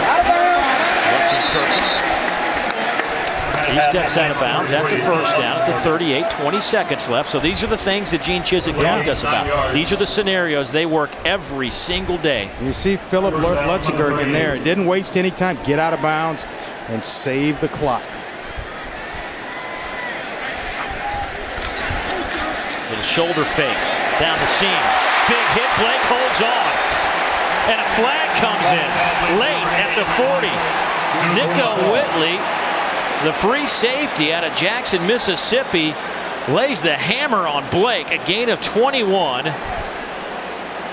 And it looks like a Bulldog is down in the process. Both guys took a shot. Nico Whitley delivered it. And Blake was a little slow to get himself up as well. Just a big-time collision. And that's the soft spot of the defense. If you got a quarterback that can make that throw, cover two, right behind the corner and before he gets to the safety, and right there. And the flag, helmet to helmet. Illegal helmet contact. Number 5, 15 yards from the end of the run. First down.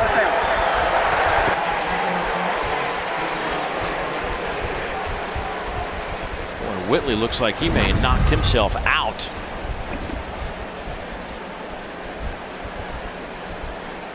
Did Embry Blake pop up? You see 80 down there? I can't see 80. Just a big time collision. And it really didn't look like Whitley was leading with his helmet. It's just kind of, it was part of the tackle. Yeah, there's Blake getting checked out by the medical staff here. He took a big shot, held on to the football. Man, Blake has done some amazing things today. Man, I am glad to see Nico Whitley sitting up and walking himself off the field. That was some collision right there. Something tells me that his the way that concussions and headshots are treated in today's game, I'd be surprised if we see Nico back trot on for us. Yeah. I really like it now.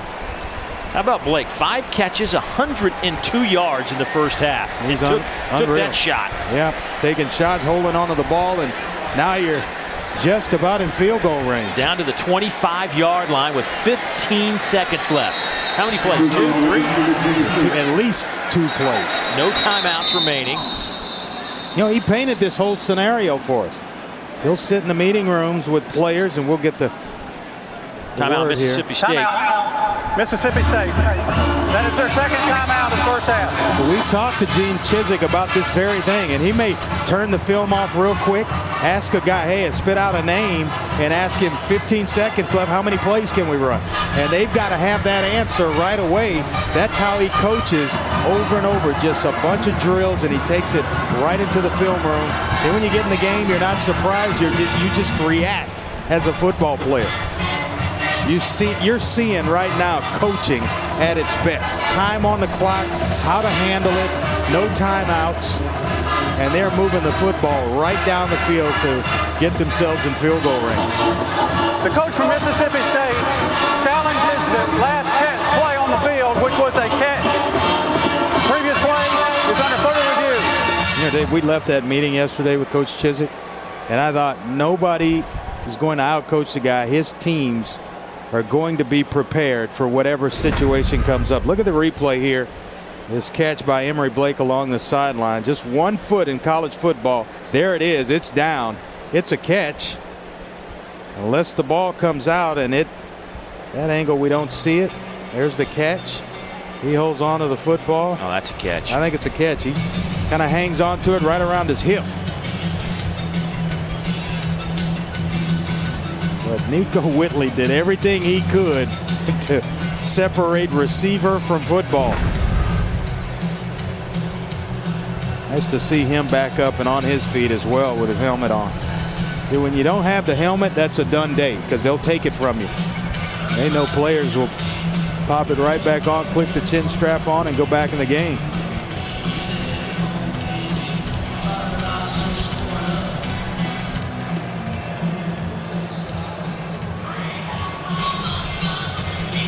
Matt Moore's had a busy first half. Yes, he has. We have had a lot of flags today. A total of 14 penalties in the opening half. There is Nico Whitley. His helmet is gone. Yeah, he doesn't have his seat. That's the difference. Blake has his helmet. It's back on. You can't find Nico's helmet. There it is. Somebody gave it back to him. Maybe back in the football game. It's good to see. He is classic size for a safety. 6'1", 200, probably get 215, 210.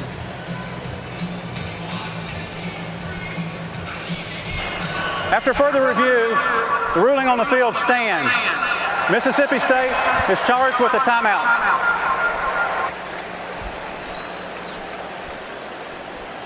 And as Gene Chizik described, can't take timeouts to the locker room. That's a good time to burn one. Good risk-reward timeout. Call it. Get the review. So you got 15 seconds left.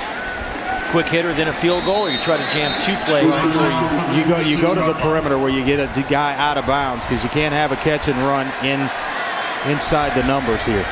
No timeouts for the Tigers. Mississippi State still has 1 remaining.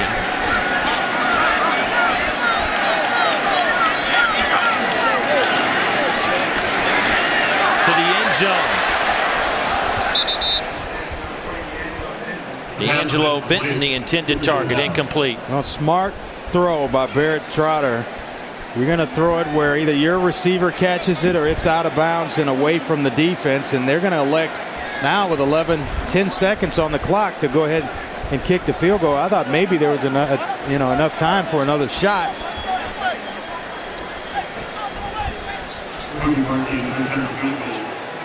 But just in case something happens with a snap, maybe you can rally the guys up and get another shot at it. 43-yarder.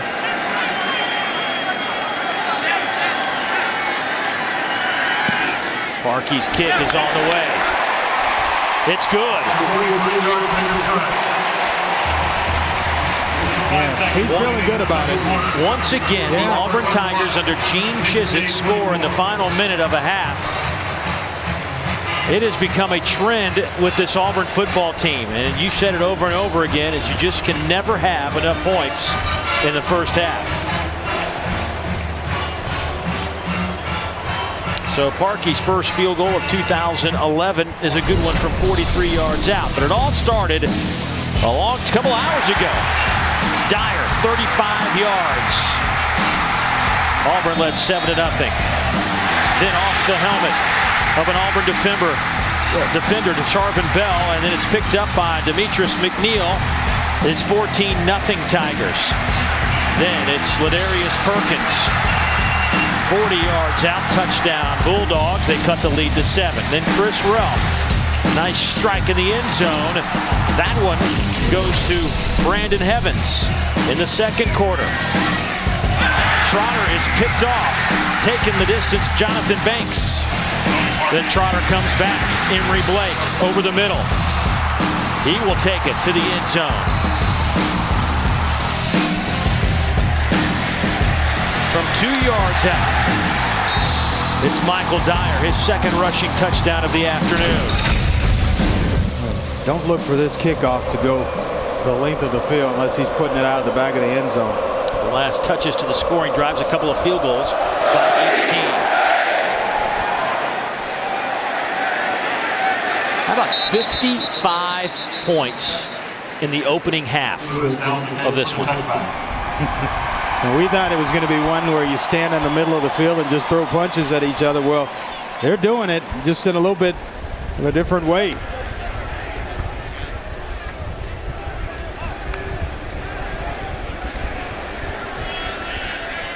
Talking to the staff at Auburn, they wanted to All the small wins, the defensive line rotation, young guys really stepping up. Can they hold up? Young guys that they've identified that they needed to bring along, and they've got to protect the football. Just one interception, a turnover that they had in the first half, and pretty much have done that. 476 yards of total offense between these two clubs. 31-24 is our score. Nice way to open up the SEC slate here in 2011. The 16th ranked Bulldogs and the Tigers riding a 16-game win streak. Let's check in with Kara. What a first half at Auburn. You wanted to see increased physicality from your players. Did it live up to your expectations? Well, sometimes, Kara. Sometimes we have. We got to get the quarterback running game under control. Haven't been very good with that. We had a couple opportunities in 3rd and long to really get some field position. We didn't do that. We're going to make some adjustments at halftime. We got to come out and play a much better half. This thing's far from over. You talked about how young this team is. What do you tell these young players to get them to sustain and focus for another long half of football? That's just what they have to do. They're going to have to focus for 30 minutes right now. We're all over the place at some times on defense. Offensively, we're not as consistent. Got to get these young guys zeroed in for the next 30 minutes. We'll have a chance to win the game. We look forward to it. Thanks, Coach. Dave? Gene Chizik jogging off to the locker room, up by 7. It's been exciting. 31-24. Time to send it to Dari and Matt. Say the South halftime. This is the SEC. We coming for the championship trophy. Are you with me? Let's go. Get around up. Get around up. Get around up. Get around up. SEC. We coming for the championship trophy. Are you with me? Let's go. Get around up. Get around up. Get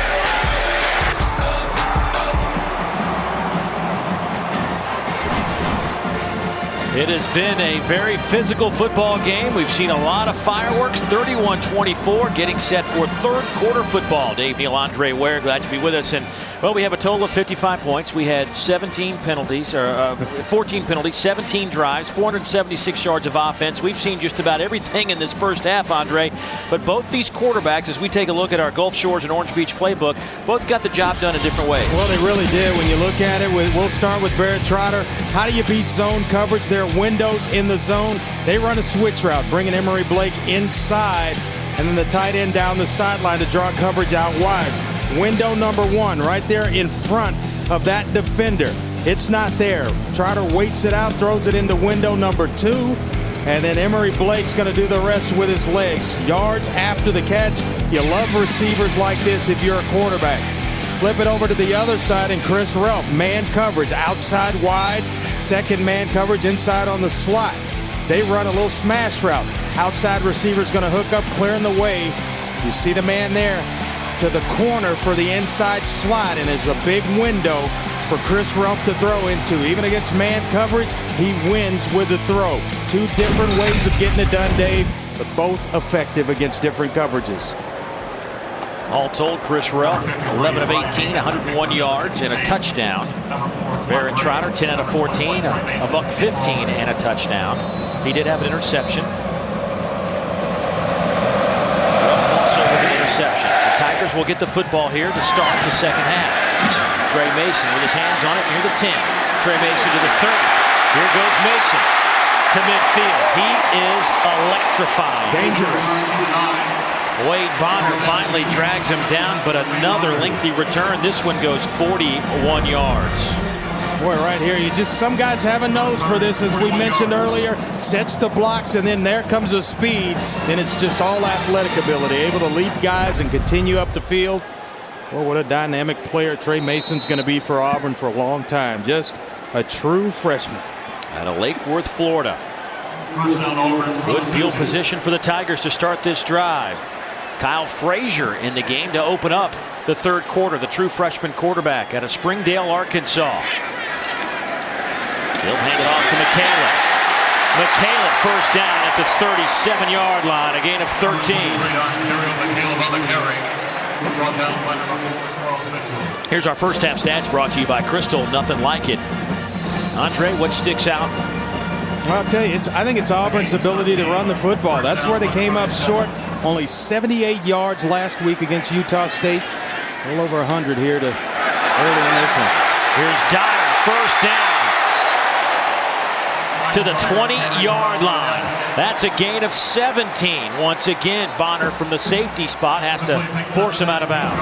And that offensive line is basically the same group that you watched last week. They made some adjustments. Brandon Mosley now over at right tackle, but they just decided to get physical. A couple of physical practices this week. It's worked wonders offensively for Auburn. Dyer again cuts it back to the middle. He'll take it inside the 15, down to the 13. That's 6 more yards. I think one of the things that stands out to me, Andre, is the fact that Auburn's averaging now over 7 yards a play. Yeah. Well, they're used to running the football. With this offense, they have to be able to run the football. Last year, #1 in the SEC in rushing as well as rush defense. Last week, after that first game, they were 11th in the SEC in running. Trotter keeps it himself. No gain. Maybe a loss of a yard. That'll bring up 3rd down, and let's call it 3.5. Take a look at how Mississippi State, or excuse me, that Auburn's doing in the red zone, or Verizon red zone. They scored 86% of the red zone chances last season. Today they are a perfect 2 out of 2.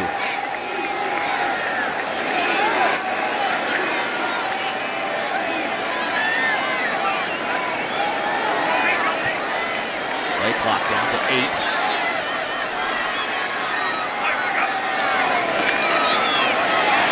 Trying a little draw play, not happening. Lost another yard.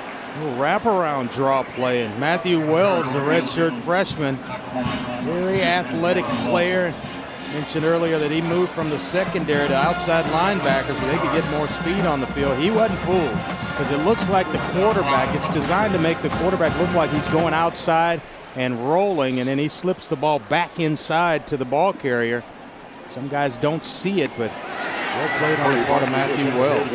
The drive stalls. Cody Parkey will come into the game. He made his first from 43, this from 32 from the far hash. Ryan White will hold. Josh Harris, the long snapper. It's going to be a delay of game penalty against Auburn and make it a little more difficult. Delay game on the offense. 5-yard penalty from the previous spot. 4th down. It's a little bit too long, thinking that one over and getting everybody set. It's going to be about 5 yards longer than the previous play. Goes to a 37-yard field goal attempt now. And Cody Parkey.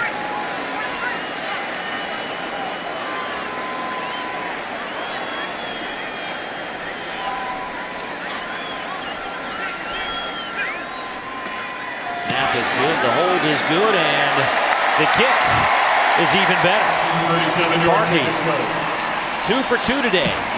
Gene Chizik happy to get the opening 3 points of the second half, and the Tigers now lead at 34-24 over the 16th ranked Mississippi State Bulldogs.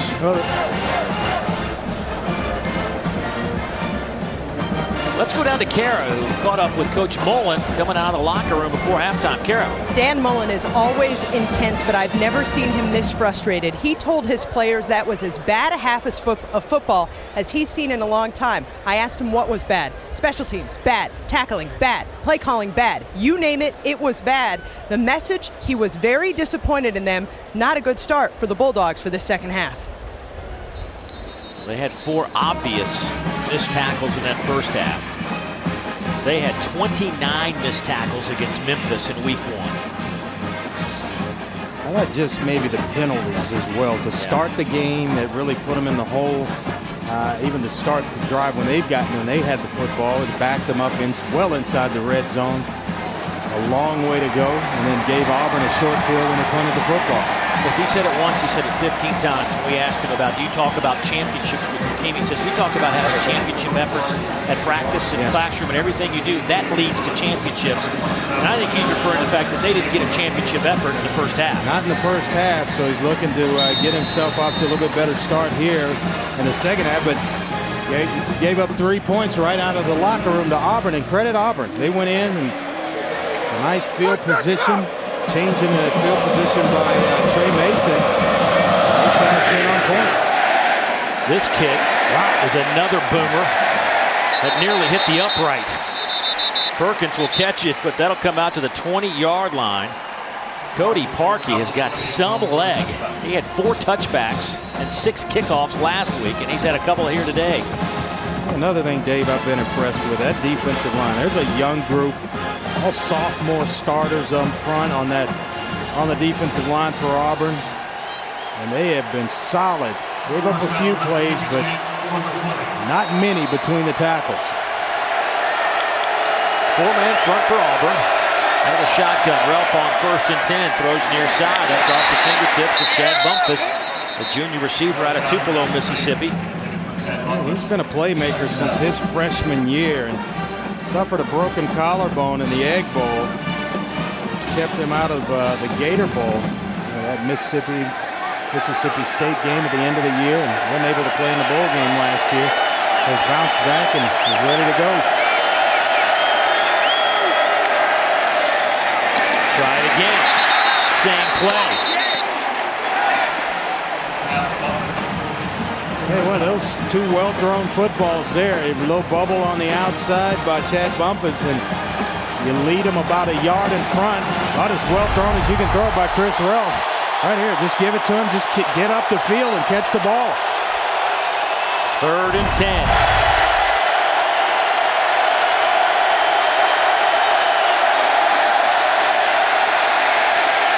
Going to Bumpus again.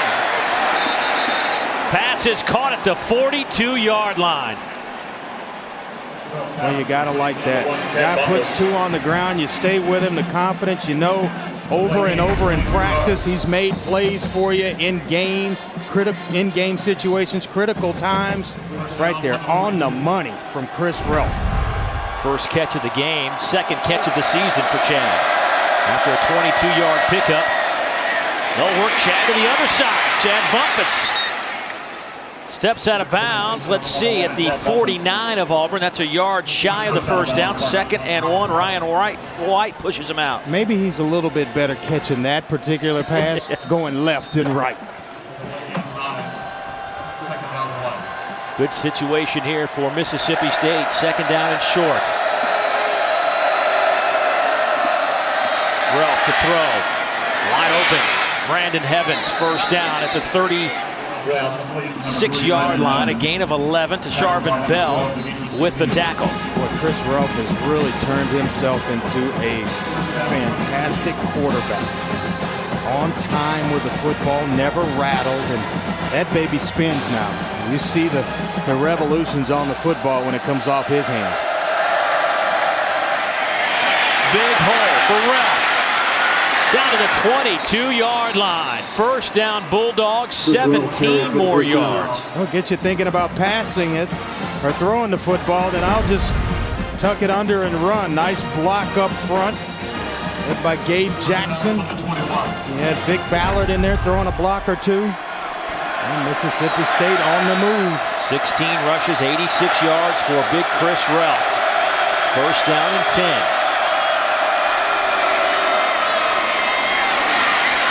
The pitch to Perkins to the 25. Jake Holland drags him down, but 6.5 more yards for the Bulldogs. And Perkins, he was part of a stellar recruiting class in 09. Dan Mullen's first class, and a very shifty runner with a good burst. A nice change of pace from Vic Ballard.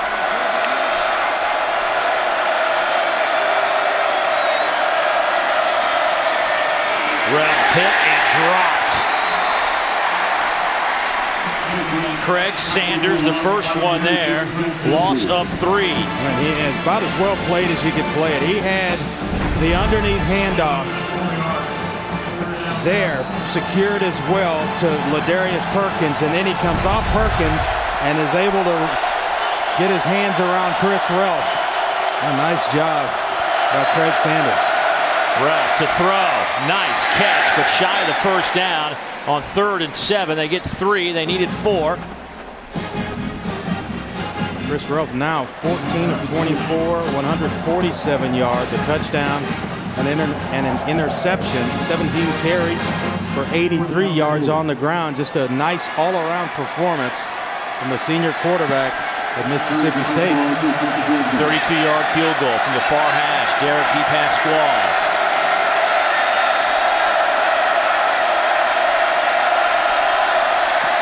Kick is on the way, and it is good. So the Bulldogs respond to the Auburn field goal here in the 3rd quarter, get 3 of their own. It's back to a 7-point game between the Dogs and the Tigers.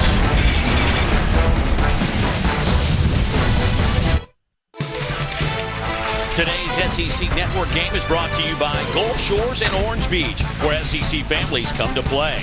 Regions Bank, it's time to expect more. Woodman of the World. Tostitos Artesian Recipes.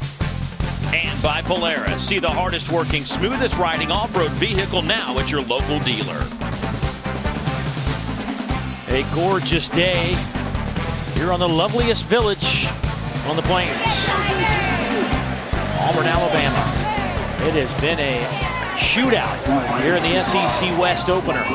34-27, Tigers out in front. Everything we thought it was going to be coming in here, wasn't it? Close, tight, physical football game. And Auburn has certainly stepped up to the physical challenge. A little squib kick right down the middle. That is taken by Chris Davis, the cornerback. Good field position for this offense out over the 35. Time now for a look at SEC greats, brought to you by Regions Bank. And, well, folks, we talk a lot about Bo Jackson, Cadillac Williams, Rudy Johnson, but how about Stephen Davis? 93-95 with the Auburn Tigers. 2,800 career rushing yards, a big bruising tailback. Boy, he was fun to watch, and of course taking his game to the next level as well in the National Football League.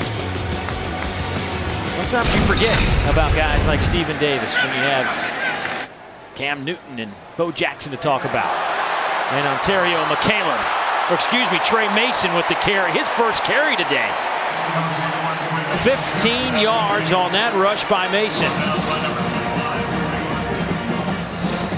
Here's a look at some of the guys that carried the football for the Tigers over the years. Bo Jackson, 4,300 yards, leads the way. Pretty good, pretty impressive group. Here's Blake to the 45. Second down and 5 coming up. Yeah, I was trying to make a late night trade for my fantasy team for tomorrow for Ben Tate. How'd that go? Get him in the lineup. Hadn't quite finalized it yet, but we are still talking, so that's a good thing. Emory Blake jogs off the field, limping a little bit on second down and 5. Fryer, inside handoff. Bulldogs all over it. Nothing happening for Trey Mason. The true freshman lost a yard. Sean Ferguson, the first one there, the senior defensive end out of Miami, Florida. We wanted to get Trey Mason more snaps this week. They said that there's really no stage that's too big for him. Just a good, solid football player, not a guy that is that allows a stadium like this to phase him, not even as a true freshman.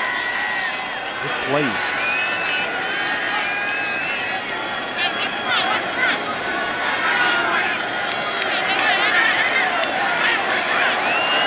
Play clock down to 5. Auburn's going to have to use a timeout. Barrett Trotter wants a timeout. Mass confusion over there in front of the Auburn bench. There are so many moving parts. When they do a check with me, Gus Malzahn's a few feet out. He's got assistants next to him using hand signals. He's got players over there holding up signs. He's got a whole long line of numbers, and some other players are flipping over. I mean, there's just a lot of things to look at. Looks like a picture of Andre Ware right there. We'll come back in a moment.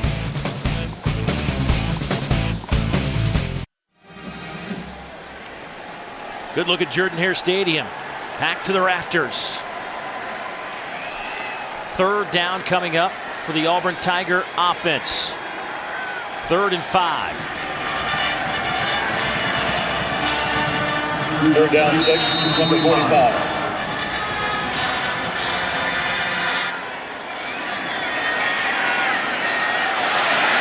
Trotter. Back pass. Throws on the run. Incomplete pass. Sneaking in late was Trevante Stallworth. Couldn't get him the football. It's now 4th down. Like Barrett Trotter took out one of the staff members on the Auburn sideline. I don't know who that is, if it's one of the coaches or just one of the... Banks for Mississippi State. Slow to get up.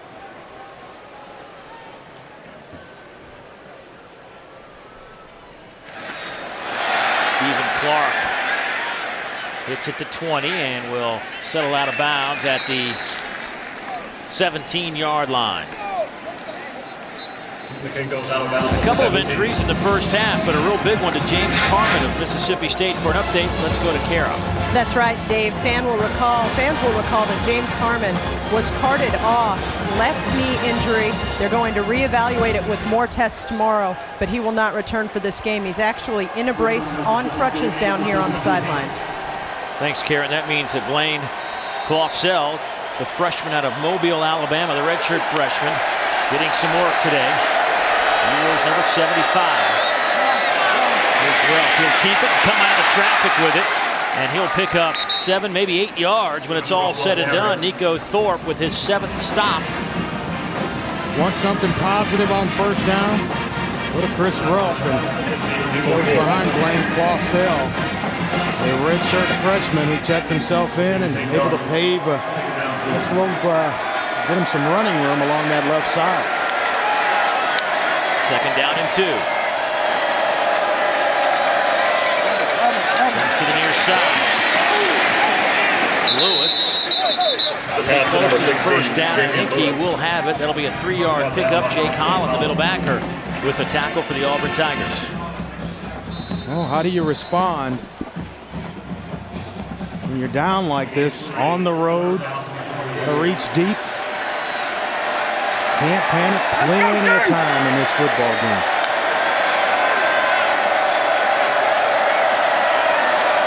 Here's Ralph.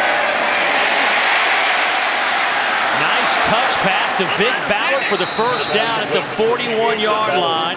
Darren Bates with the tackle, but 13 yards on the passing catch. Well, that's where 6'4" helps you. And watch this. Doesn't panic.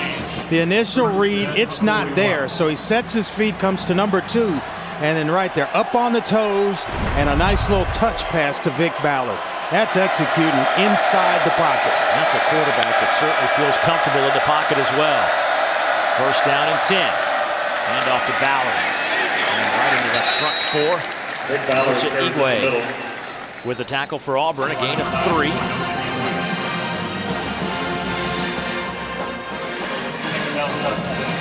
Today's 1st and 10 line brought to you by your local Toyota dealers. Toyota moving forward. Auburn with a 16-game winning streak, the nation's longest. Bulldogs have won 9 of their last 11 and 3 straight going back to last year. And off to Perkins. He'll go to the 47, maybe 48-yard line. Give him 4. No, they're not looking to hit home runs. They're willing to take singles and doubles and just move the chain. So now you get yourself in 3rd down and 4.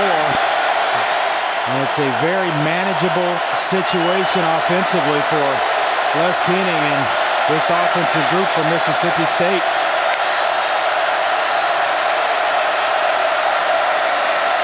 Ralph pitches it to Ballard. First down. To the 42-yard line of Auburn. A gain of 10. Nico Thorpe with another tackle, but boy, the run game so effective today for the Bulldogs. Well, you want to talk about a set of good hands. Vic Ballard here to handle this pitch. The quarterback-pitch relationship, look at that. That's too close. And he starts up the field, but he's able to handle the pitch and then pick up 10 yards in the process. Nice job. 9 carries, 41 yards for Vic Ballard. Ralph going up top, has a man, incomplete at the 3. Michael Carr had a chance, but Ralph led him a few steps too far. Yeah, he got behind Ryan White, and sometimes when you see a receiver coming open or one's running wide open, that's the most difficult pass to throw for a quarterback. And right there, I hadn't seen a ball wobble like that out of the hand of Chris Ralph all afternoon long. Bumpus, little throwback to Ralph. Well played by the Tigers. How about that? There was a lot of grass, but Chris Davis made the open field tackle, or that could have been a huge play. Yeah, nice play by Chris Davis, but he missed. Gabe Jackson is the guy that misses the block. Watch 61. Going to have a chance to get out here. Right there. Now just finish it. He slips, and it allows for Chris Davis to come up and make a great tackle on Chris Ralph. 3rd and 7.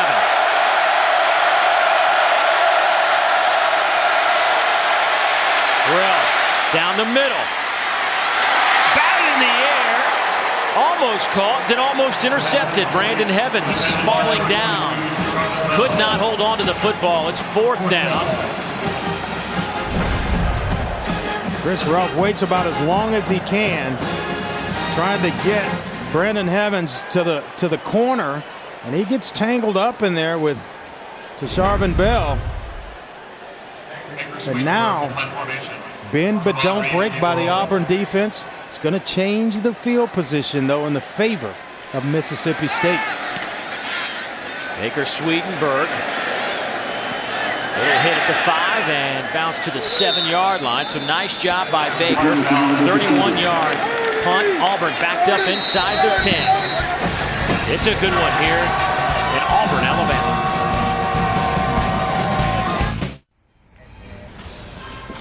A look at the Toomer's Corner trees. National headlines months ago as they were poisoned.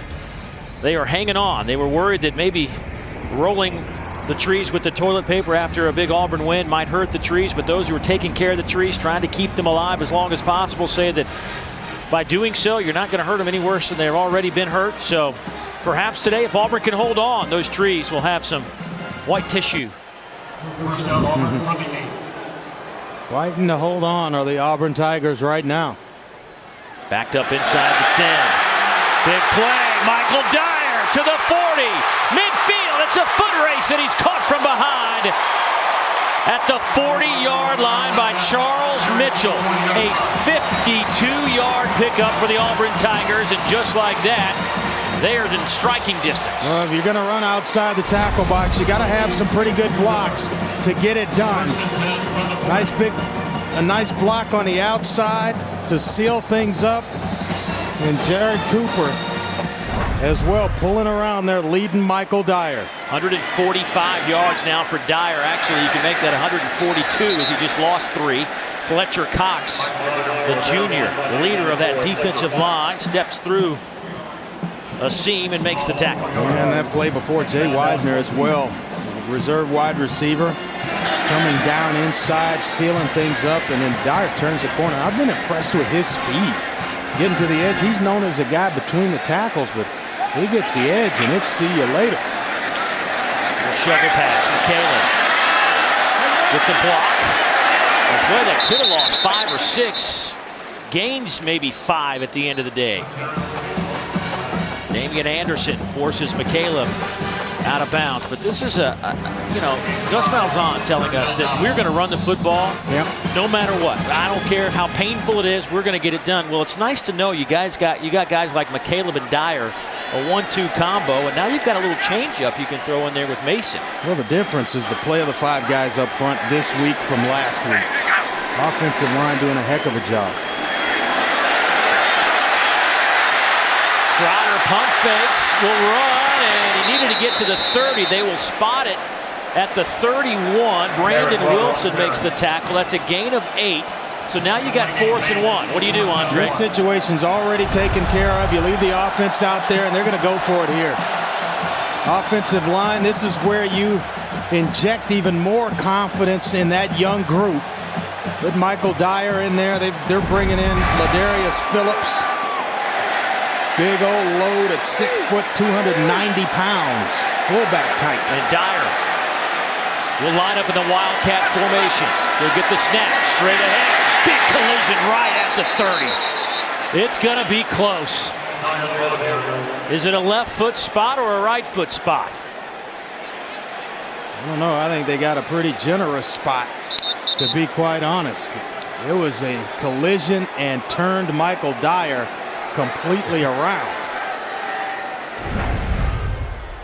He's just going to go north and south. No hesitation whatsoever. And it's Cameron Lawrence. Once again, we call his name, and he turns Dyer completely around. Boy, what a generous spot. Dyer was a 180-degree turn. Me and you, and that's just wanting to do it right there. That's the old Oklahoma drill at its finest. Never wanted any part of it. Oh, my goodness. I think it's just short. Ooh. Wow, the Bulldogs can't believe it. Auburn will take it. Home cooking. Miss Eloise.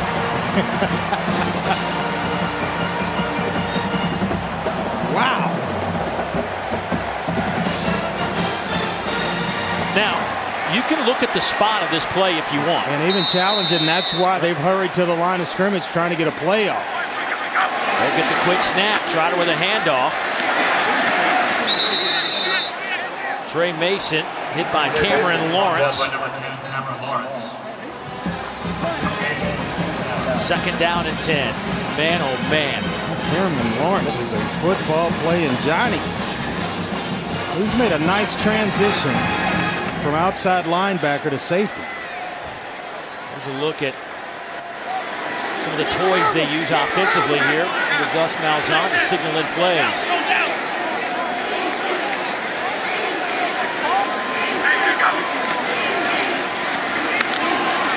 Caleb runs the corner to the 28-yard line. Ontario with the ball carrier. Stopped by number 10, Cameron Lawrence.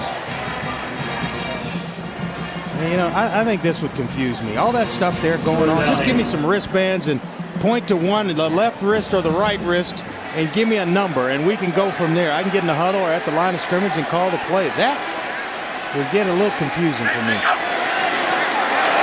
This could be a free play. Might as well throw it toward the end zone. Batted around, intercepted by Charles Mitchell, but this will be coming back. If I'm Auburn, you want to tackle him, but well, you play it because you don't know if there's a false start in there. So if you're a Mississippi State Bulldog, you play the play all the way through. Be a surprise, though, if it weren't an offsides penalty. I think it was pretty obvious. Right in the middle of your screen there, Fletcher Cox being talked to by Dan Mullen, the head coach. You're going to see him just a little bit early. Well, right there. Well, a lot early. Once again. Offside on the defense. Number 99. 5-yard penalty. Remains third down. They say he's 99, but it was 94 Fletcher Cox. I get some numbers confused, but a 4 and a 9, I think I can figure that one out. There's Sean Ferguson saying I was on sides.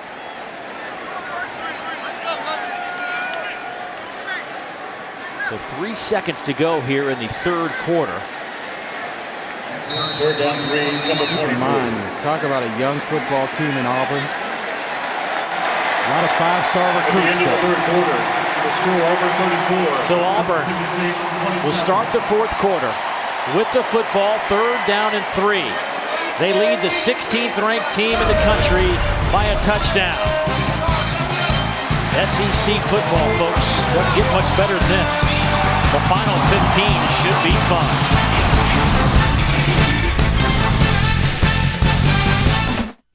More in a row.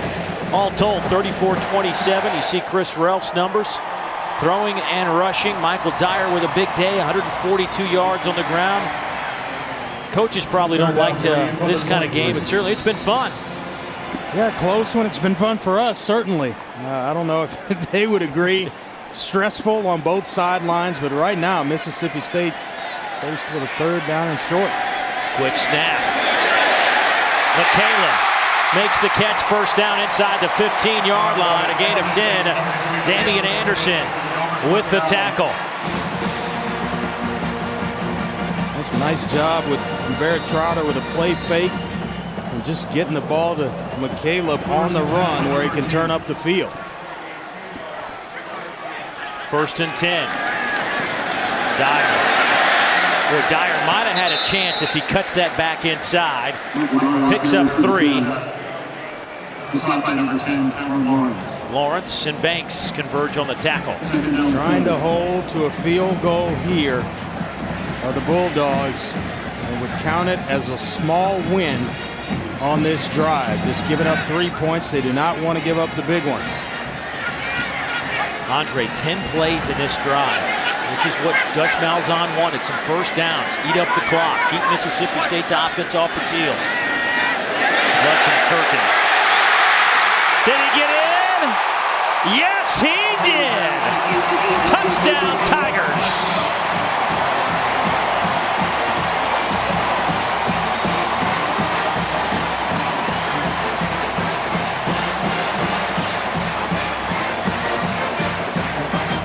Dave Lutzenkirchen is a guy that they really wanted to expand his role this year. I'll tell you what, Lutzenkirchen there delivers. Stretching out, finding the end zone.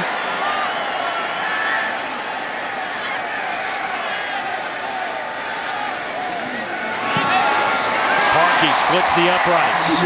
Auburn with a 2-touchdown lead.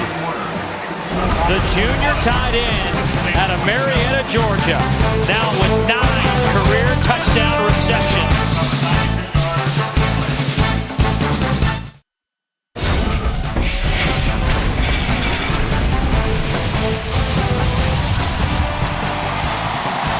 Auburn leading at 41-27. They go 10 plays, 92 yards, 4:22 off the clock.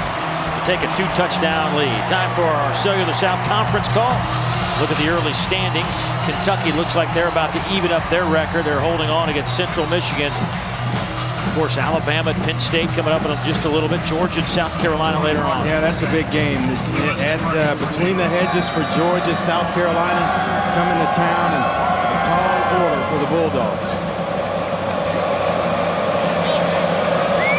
Here's where you want Cody Parkey to hit another boomer through the end zone. And he hits it to the back of the end zone. Another touchback, and Lewis will have to take a knee. McAllister's Deli is giving 2 lucky guests each a Jeep Wrangler. Visit us on Facebook.com/TFreaks for official rules, entry forms, and great weekly tailgater prizes. Visit Facebook.com/TFreaks, and you could be a big game winner. Talk about that kickoff, Dave, by Cody Parkey. Gene Chizik and we agree. If you've got a guy that can put it in the end zone every time, kick it out of the end zone. 1st and 10 from the 20. Ralph chased down and dropped a loss of 6. El Toro Freeman. Nosa Igwe. Boy, this crowd very much into the football game, and Nosa Igwe right there. Nice job of pursuing to the quarterback, El Toro Freeman, cleaning things up. Nice job of team defense by the Auburn Tigers. Official time called. El Toro Freeman, by the way, number 21 for the Auburn Tigers, missed last week's game, the senior out of Alexander City, Alabama, because of a clerical error that kept him out of the opener. Talking to Coach Chizik, he said El Toro would add a lot to that linebacking core, guy that's taken some snaps around here, and they can use all the experience they can get. Yeah, he brings a bunch of energy and experience to a young defensive unit. I'd like to know what this discussion is all about. I mean, it's almost like they're saying something about the way they're signaling information or Sideline warning, perhaps.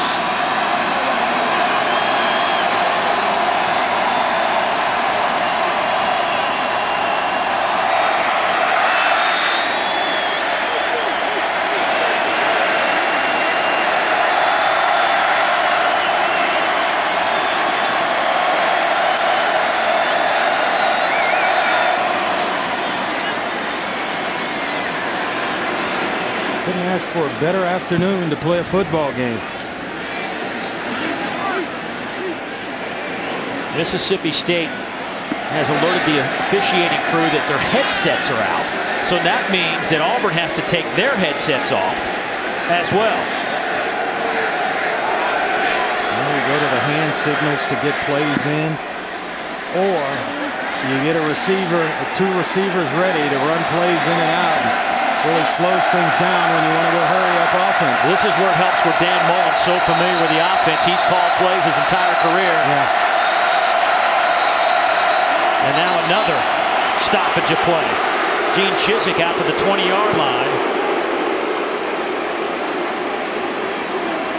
We're looking over, and if they're out, why do they still have them on? Well, he doesn't let anything get past him. Mississippi State booth is right next to us, the coach's booth, and they have some personnel up there trying to look at the wires, figure things, what's going on, and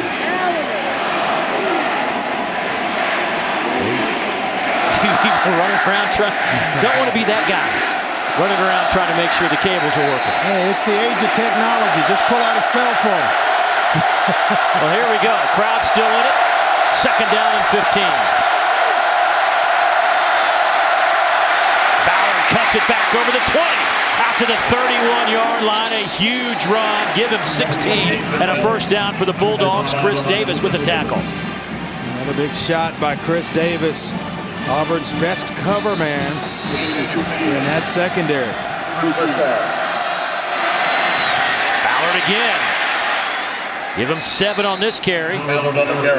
And Vic Ballard now with 11 carries, 64 yards. For more on him, let's check in with Kara. After Mississippi State's last offensive possession, Dan Mullen walked back to the running backs, pointed at Vic Ballard and said, "I need you to win this game for us." He's doing his part on this drive. Play fake to Ballard. Ralph chased down and drops at the 35-yard line, a loss of 4. Corey Lemonier, the defensive end out of Hialeah, Florida, with the tackle. Boy, he plays fast. The coaches feel like the sky's the limit for Corey Lemonier. You'll see him right here. He gets by Blaine Clausell, the left tackle who came in for James Carman. Yeah, let me see that muscle, big guy. Third down and 6 now. Ralph will keep it himself. Needed to get to the 41.5-yard line. Stopped shy of the 40. Tripped up by Demetrius McNeil. That's decision time. Still and not in flush yardage on your own side of the 50-yard line. And I think Dan Mullen going to roll the dice here. He's going for it. Go for it. Got a lot of confidence. It would not surprise me if they come right back with another quarterback run from Chris Ralph. 4th down and 2.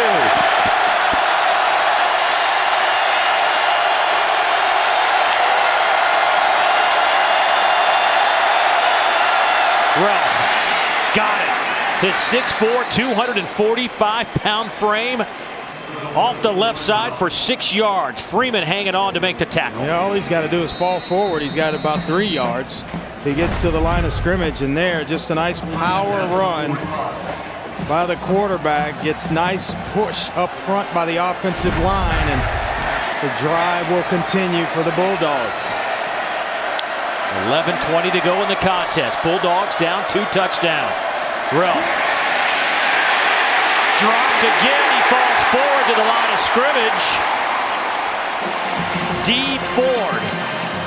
Coach is telling us D. Ford, Corey Lemonier, the 2 best pass rushers on that defensive front. They both have some big tackles on this drive. Credit the secondary here to Sharvin Bell in excellent coverage, and his mates on the back end. Nowhere to go with a football for Chris Ralph forcing him to hold it and allowing that front to get to him. Second down. Here's Ballard looking for a little seam. He's chased down from the backside by D. Ford. He gains a yard, but Ford ran from one side to the other to make the tackle. Boy, they're stringing things out on the front side of it and allow D. Ford right here. Now just be an athlete. Go find the football and make a play. Didn't catch the number on the guy to that side, stringing things out and slowing down Vic Ballard to allow D. Ford to make the play.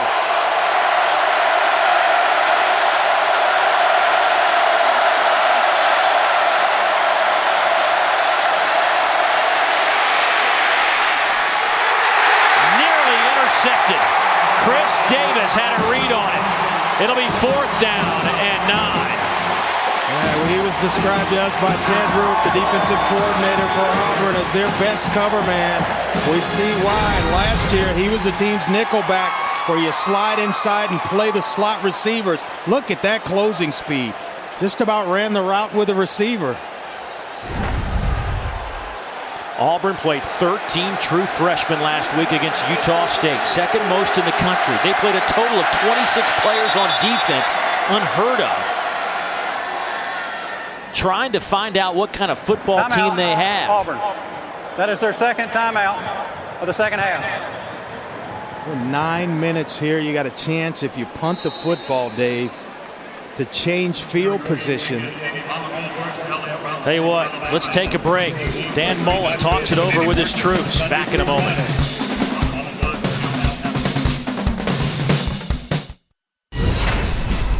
With this drive, Chris Relf will play action pass, and they're able to run him down. Corey Lemonier.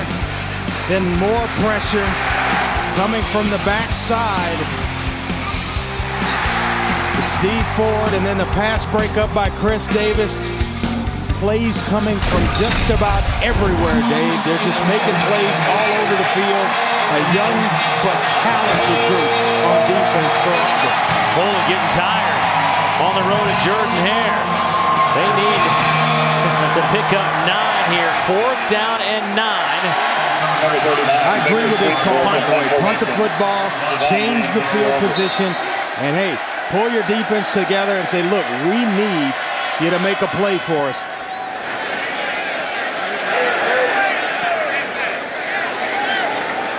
It'll be downed at the 17-yard line.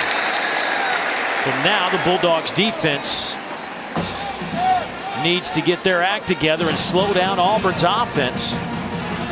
Well, early in the game, Corey Broomfield, Jonathan Banks, who had a pick 6. Wade Bonner was coming up, causing all kind of havoc. That guy right there, Cameron Lawrence. They're going to have to rally together, get a big stop, maybe even a turnover to get back in this football game. But they need it now, not later. Kyle Frazier in the game. Mississippi State 382 yards of offense. Auburn 370. Ontario McCaleb, the running back in the game alongside Kyle Frazier. Here's McCaleb to the 20, to the 30. Out of bounds at the 33, and then a flag, and a late hit coming in against the Bulldogs. Boy, that has plagued Mississippi State all game long. Quindarius Carr with a nice block on Corey Broomfield on the edge. Then you get as well Philip Lutzenkirchen as well with a nice block on Charles Mitchell that frees up Ontario McCaleb.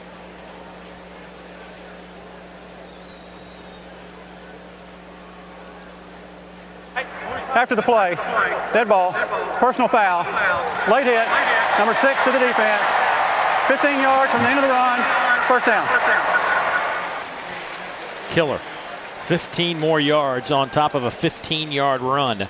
So a 30-yard play with 9:36 to go. Today's 1st and 10 line brought to you by your local Toyota dealers. Toyota moving forward. 1st and 10 now from the 48-yard line. Barrett Trotter back in the game. Barrett 14 of 19, a buck 36, 2 TDs and a pick. And he's dropped back at the 37-yard line. That'll be a loss of 10. Cameron Lawrence. I wondered when Chris Wilson, the defensive coordinator, was going to start to dial up the pressure. Can't allow Barrett Trotter to sit in that pocket and just kind of sort things out comfortably. They bring pressure, they get there, and it's in the form of number 10, Cameron Lawrence, the junior linebacker from Coldwater, Mississippi. 11 tackles for Cameron. A sack, a forced fumble, a tackle, 3 tackles for loss. He's had a huge game from his outside backer position.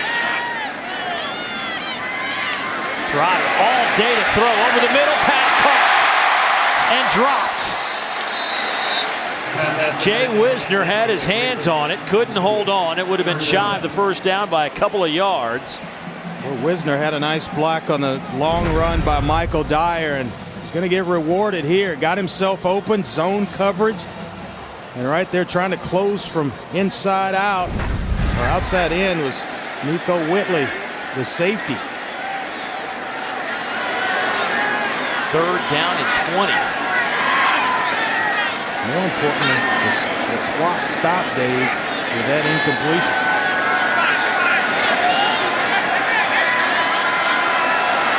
Clock down to 3, down to 2. Trotter, nowhere to go. Throws it out of bounds. So the Bulldogs, despite the personal foul, late hit, overcome that mistake, and they stand tall and force a punting situation. But if you're Gene Chizik and the Auburn Tigers, you don't flinch because you got yourself out of a bad situation field position wise. Now you can put, with a nice punt here by Stephen Clark, change the field position and force the Bulldogs to go the length of the field, which will eat up a bunch of clock with 8:31 left here in the 4th quarter. Jonathan Banks back at the 20-yard line. Good high kick. Tight spiral. Banks fields. Fair catch at the 16. 46-yard punt, no return. Tiger fans, what better way to spend the Christmas holiday than in Honolulu, Hawaii? Don't miss out on the action as the Auburn men's basketball team faces off with Clemson, Kansas State, Xavier, and more in the 3rd annual Hawaiian Airlines Diamond Head Classic, December 22nd, 23rd, and 25th. For tickets and travel, visit HawaiianAirlinesDiamondHeadClassic.com. Oh, hula dancing for you. That was good. I didn't know you had those kind of moves. Let's see what kind of moves I didn't either. Chris Relf has here with 8:24 to go. Down 2 touchdowns. Relf going up top. Down the seam looking for Bumpus. It's a dangerous pass. Yeah, throwing into double coverage. And he had Michael Carr down the sideline. That's where you've got to use your eyes as a quarterback. Move coverage, and he comes outside. He's got Carr for a touchdown.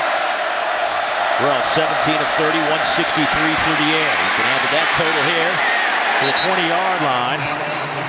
Goes to Vic Ballard. He's hit by Jake Holland. Time for an update on the Tennessee Vols. For that, let's go to Dari. Guys, how about Tennessee hosting Cincinnati? First drive of the game for the Bearcats. Isaiah Peed, 65 yards for the Cincinnati touchdown. They're up 7-zip at Neyland Stadium. Butch Jones got him playing well early. Relf dodging a couple of blue jerseys. Still on his feet. Throws. Passes. They will say caught at the 34-yard line. First down. They get 12 when they needed 6. Michael Carr with the reception. Boy, sometimes you just got to fight and scratch as a quarterback, and Chris Relf working the pocket. You'll see outside Michael Carr being rewarded here. Keep working for the quarterback. Show me your numbers and throw it low and outside where the defender cannot get to it.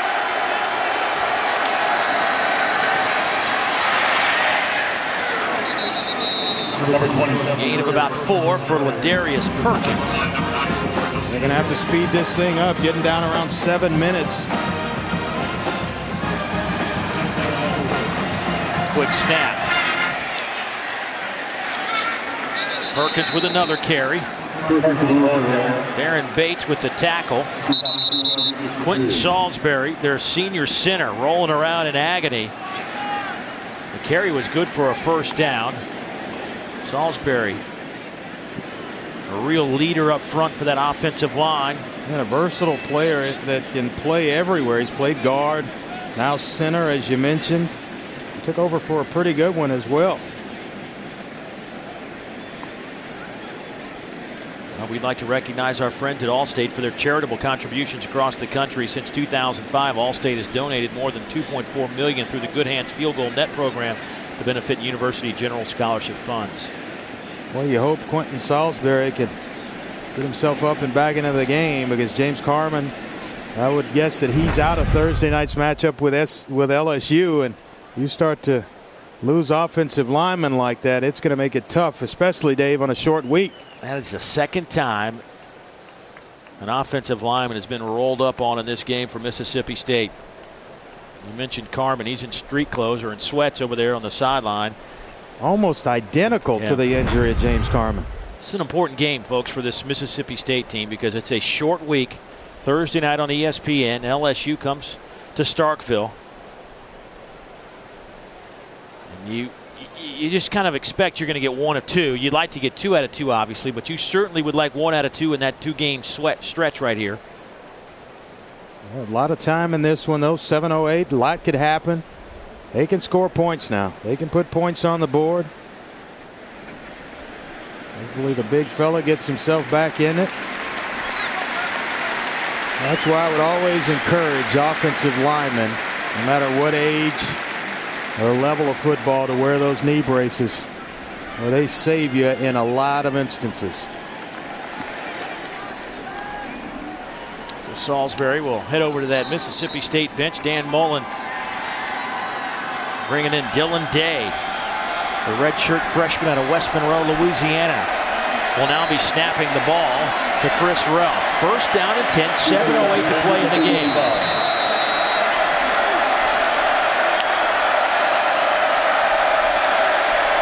Good snap to Ralph. He's got some running room.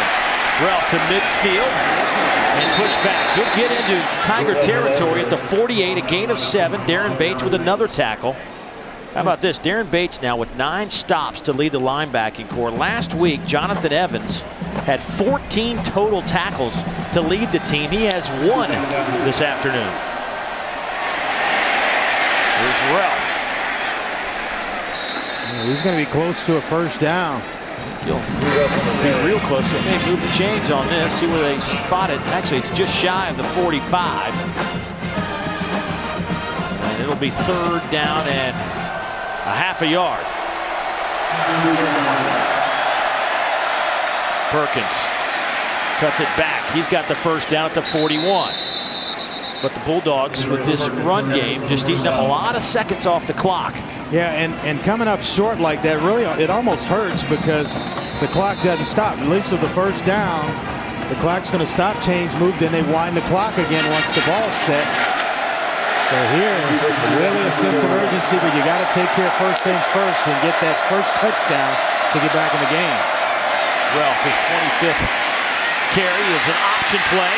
How about the run from Vic Ballard? Fumbled it out of bounds. Vic Ballard having a nice second half. He picks up 22 yards.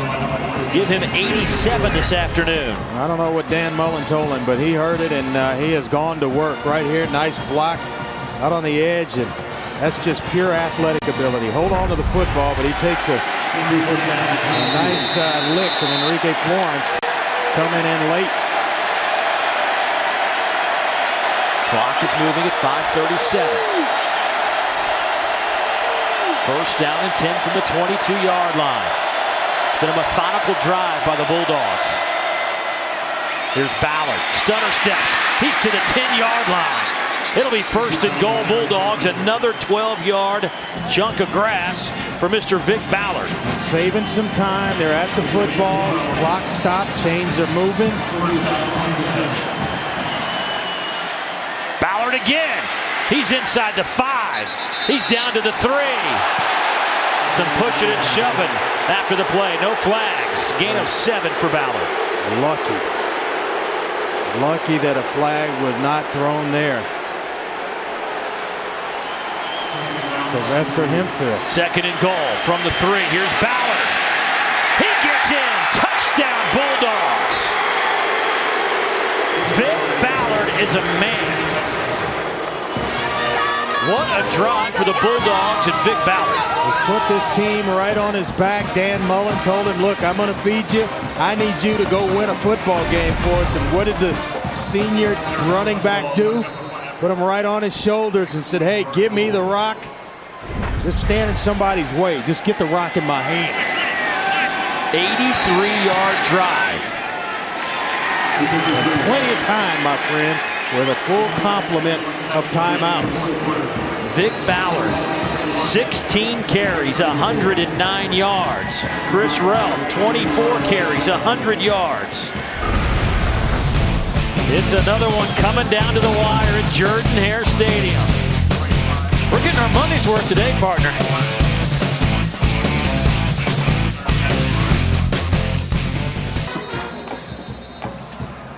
Vic Ballard had 6 carries, 45 yards, and a touchdown on that last drive to pull the Bulldogs within 7. A drive that went 83 yards, and now it's a time for this Bulldog defense to stand tall. Yeah, may look back at some point if they don't tie this game up. And kind of question, why didn't we go to Vic Ballard a little bit earlier in this football game?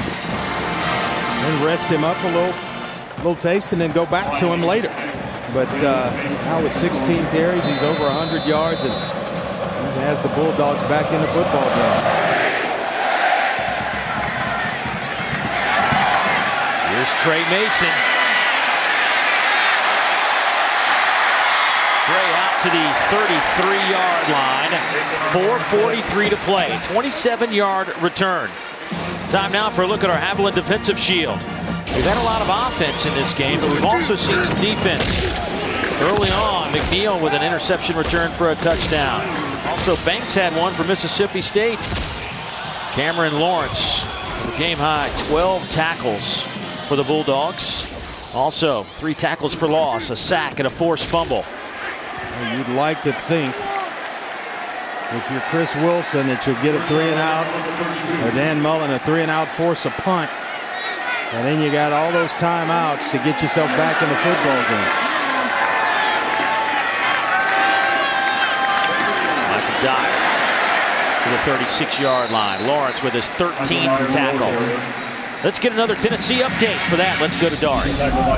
Guys, we showed you Cincinnati scored on its first offensive possession. Tennessee then came right back down the field in Knoxville and did the same.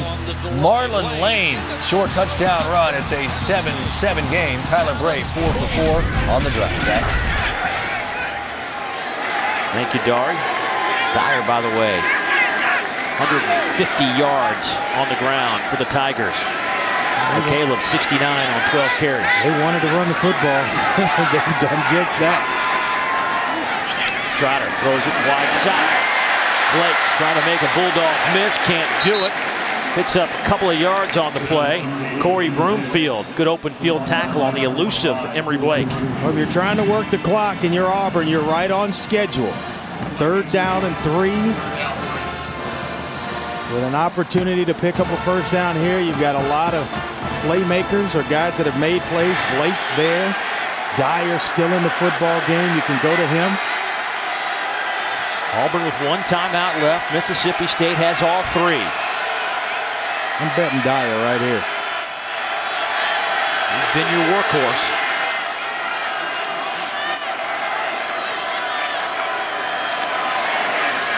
We'll throw it back to the tight end, Lutchen Kirkin. Bulldogs eat it up. Cameron Lawrence will hold on for a loss of 2 yards. He has had one of his best games by a Bulldog defender in a long time. Yeah, and a smart timeout by Dan Mullen here on 4th down. So going to save some of that time. 3:01, as you mentioned, left here in the 4th quarter. Do you take the timeout? Now you've got 2. And remember, college football, it's going to stop each and every time The Bulldogs pick up a first down, so that's time saved and the 2 timeouts. This is an eternity to get back in this ball game.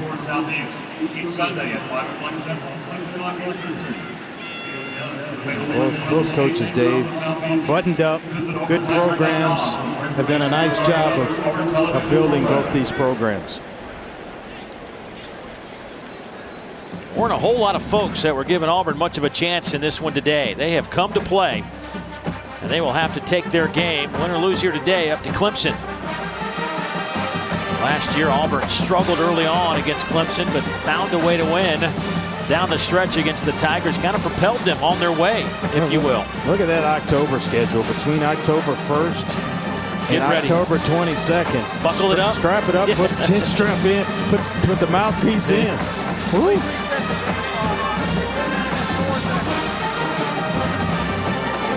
Time for our Good Hands play of the day, brought to you by Allstate. We'll go back to the first half. Emery Blake's had some big plays today, but this was impressive. He held on to the football after taking the big shot from Nico Whitley. I think the thing that's most impressive, it's a big hit, but it was nice to see both guys get up and both guys back in the football game. Blake, 7 catches, 108 yards today. He has been the main target. Well, here comes the Auburn punt team. Stephen Clark will need one of his best punts. I might have to stand up for this photo finish. This has gotten pretty good.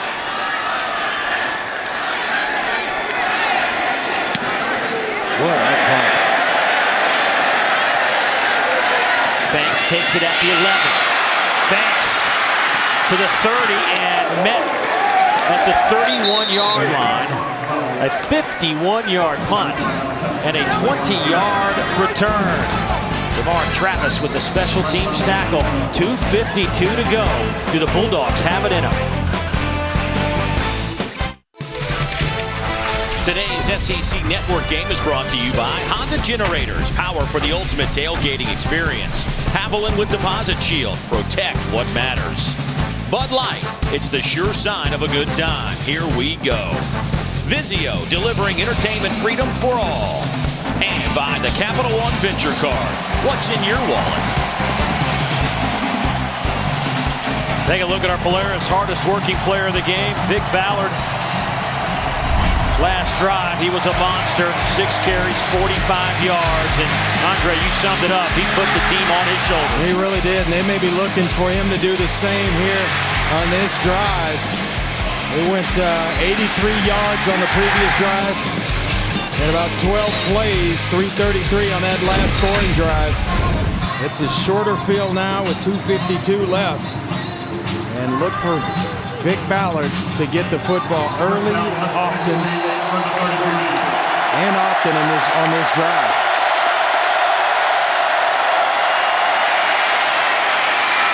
Here's Ballard. He'll pick up 8 more out over the 40 to the 42-yard line. Clock now at 2:42, 2:41. Plenty of time. This is where all those summer workouts start to pay off, all the extra sprints that you run in the heat. They'll work the option to the near side now. Ballard, first down. Give him 4 on that, so 12 yards on those 2 carries. He's now up to 119 yards on 18 carries. Mississippi State closing in on 300 yards on the ground.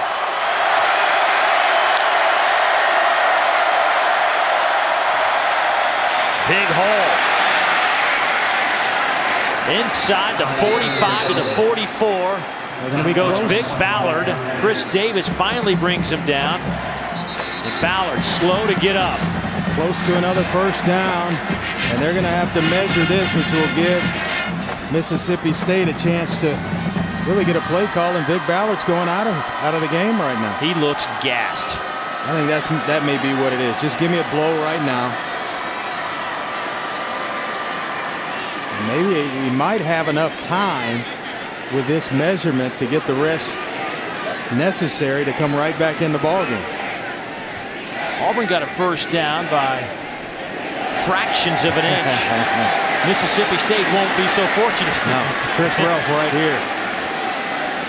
Ballard in the second half 12 carries, 102 yards. In the first half, he had 7 carries, 28 yards. Here's something as well that we might want to point out. Dylan Day came in for Quentin Salisbury, the starting center. Went down and got rolled up on.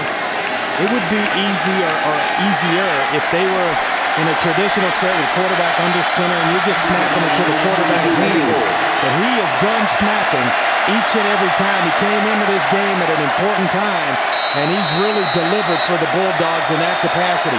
Every snap's been on time and in the hands of Chris Relf. That'll be a first down as Perkins picks up 9. They needed 6 inches. Chris Davis with another tackle. Clock stops. Still have the 2 timeouts left.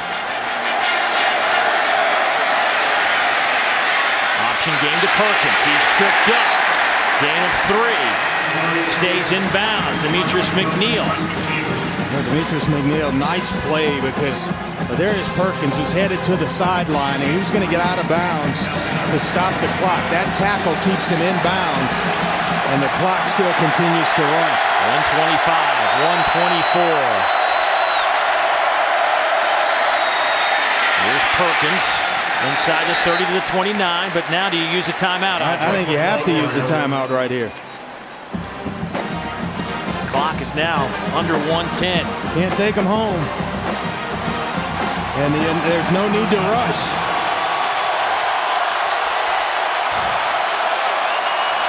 Four down territory for the Bulldogs, though.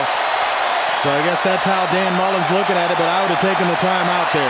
They've let 15 seconds, 16 seconds go off the clock since the last play. Relf to throw. Vic Ballard at the 15, first down. Clock will stop at the 42-yard line. That's a gain of 15. Boy, cool, calm, and collected Chris Relf. Nice touch on the football over to Jarman Bell. Into the hands of Vic Ballard, the workhorse here in the fourth quarter. 5 catches, 62 yards for Ballard. Relf will keep it off the left side, inside the 10, down to the 9. Stuff there. A gain of 4, 25 seconds, 24 seconds, and there is your timeout. There's the timeout. All right. Let's just say, hypothetical, Bulldogs able to get it in the Vic Ballard? Oh, I'm sorry. Are you thinking 2 here? Are you thinking extra point here? I think you take the extra point. The defense has come alive, and you go into overtime. But first things first, get it into the end zone. I'm thinking ahead like a coach. I got you. Always prepared over there, aren't you? Here's a look at our game summary. It has been back and forth all day long. Auburn scored the first 2 touchdowns. Then the Bulldogs responded with 21 straight. Then Auburn came back with 14 more points in a row. And then they exchanged field goals and a couple of touchdowns here in the fourth. It's been the Vic Ballard story in the second half. He has been a one-man wrecking crew in the second half. Not only in rushing the football, but he's also been a factor in the pass game as well. Dyer, 152 on the ground for the Tigers. He's been solid. Watch 2 grown men for this Mississippi State Bulldog offense. Chris Relf and now Vic Ballard. Both movies, 5 stars. Thumbs up. How about that? Tigers have won 16 in a row, trying to keep it alive. Longest streak in the country. Second down coming up for the Bulldogs. They put 2 seconds back on the clock, 26 ticks left.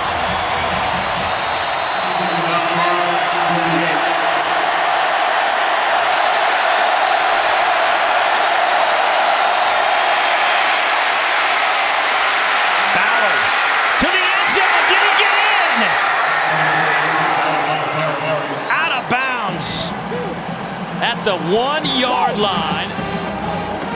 It'll be first and goal Bulldogs, 18 seconds to go. I'd like to know what the vertical jump of Vic Ballard is. Watch this. Nice job of taking the ball all the way to the defensive end. And then right there, we may get a review. We may get a review, Dave Neal.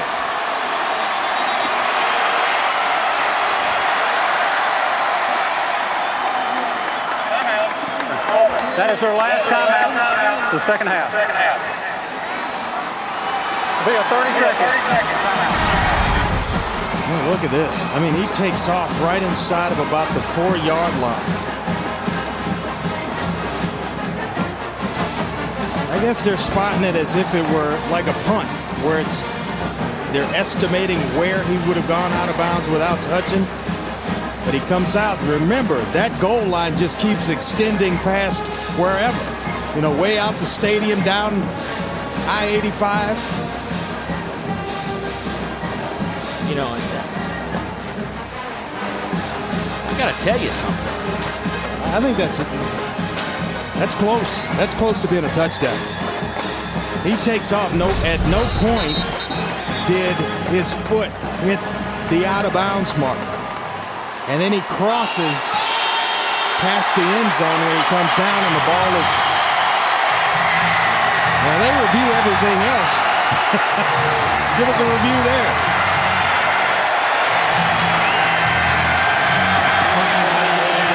Here we go.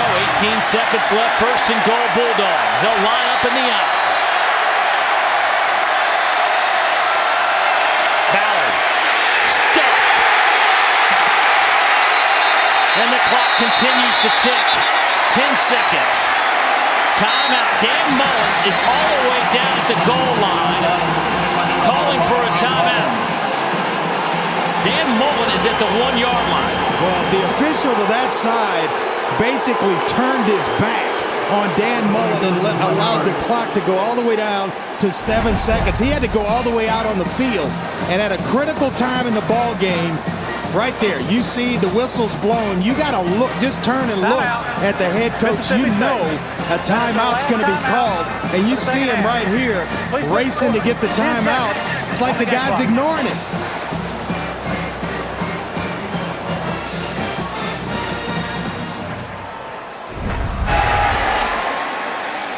Oh, the drama of it all.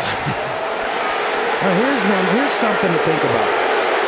You get all the way down here, you haven't gone under center at all game long. Stay with what got you here, spread out, put Chris Relf back there where he gets a running start if that's where you choose to go. You know the options coming here. They've been able to do it successfully with him in the shotgun. Well, they put 3 seconds back on the clock, so you give at least the Bulldogs maybe a chance. I don't know. I mean, you have no timeouts left. Well, you almost, if you don't throw it here, you can get 2 plays if you throw. But if you throw the football here on second down.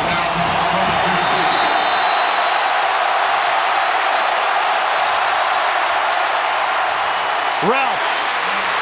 Stop shy. No timeouts left. 3, 2, 1. Ball game. Can you believe it? The Tigers have done it again in dramatic fashion. 41-34. The streak is alive at 17. The previous play is under further review.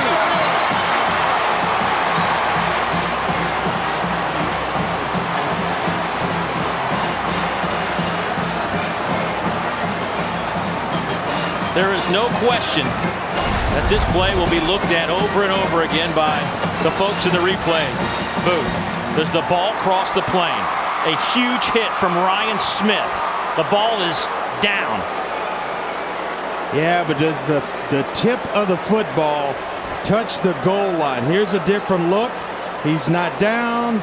No. I think it's short. This inches. The ruling on the field is going to stand. It's going to be an Auburn victory again. And listen to this crowd when it's announced that they held him. Ryan Smith, backup safety, with the play of the year. After further review, the ruling on the field stands.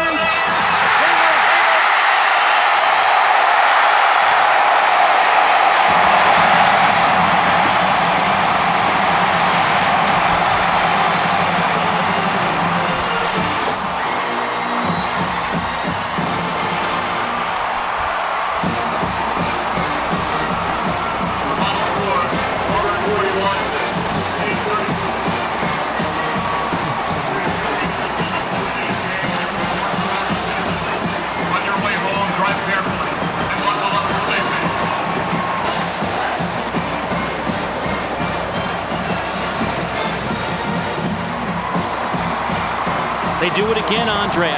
It's almost unexplainable how the Auburn Tigers continue to win these games. And we're not just talking about the opening week against Utah State. This happened last season.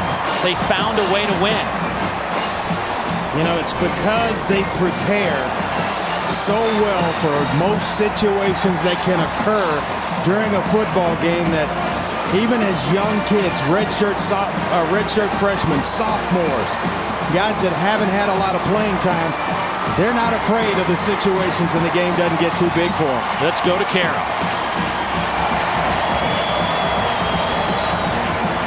Coach, we heard you tell the players last week a win is a win. How does this win rate? Oh, my goodness. I couldn't be more blessed. I couldn't be more thrilled. You know, this is a young football team that 2 times in a row now we found a way to win it at the end. I'm just all smiles right now. What did you learn about these guys today? They're going to fight. Doesn't matter what's going on, doesn't matter how bad it looks.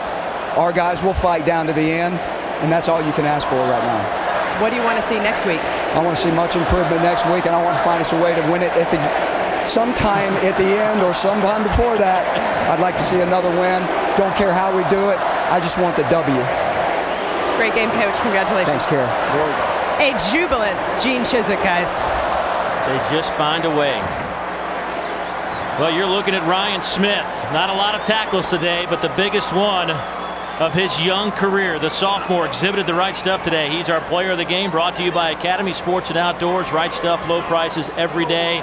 He was in the right spot, making the right play at the right time if you're an Auburn Tiger. Mississippi State, boy, what a tough loss. Reminiscent of a couple of years ago, Dan Mullen's first year at home against LSU. The same situation. They couldn't score and wound up losing that one as well. Dramatic finish in Auburn. Back in a moment.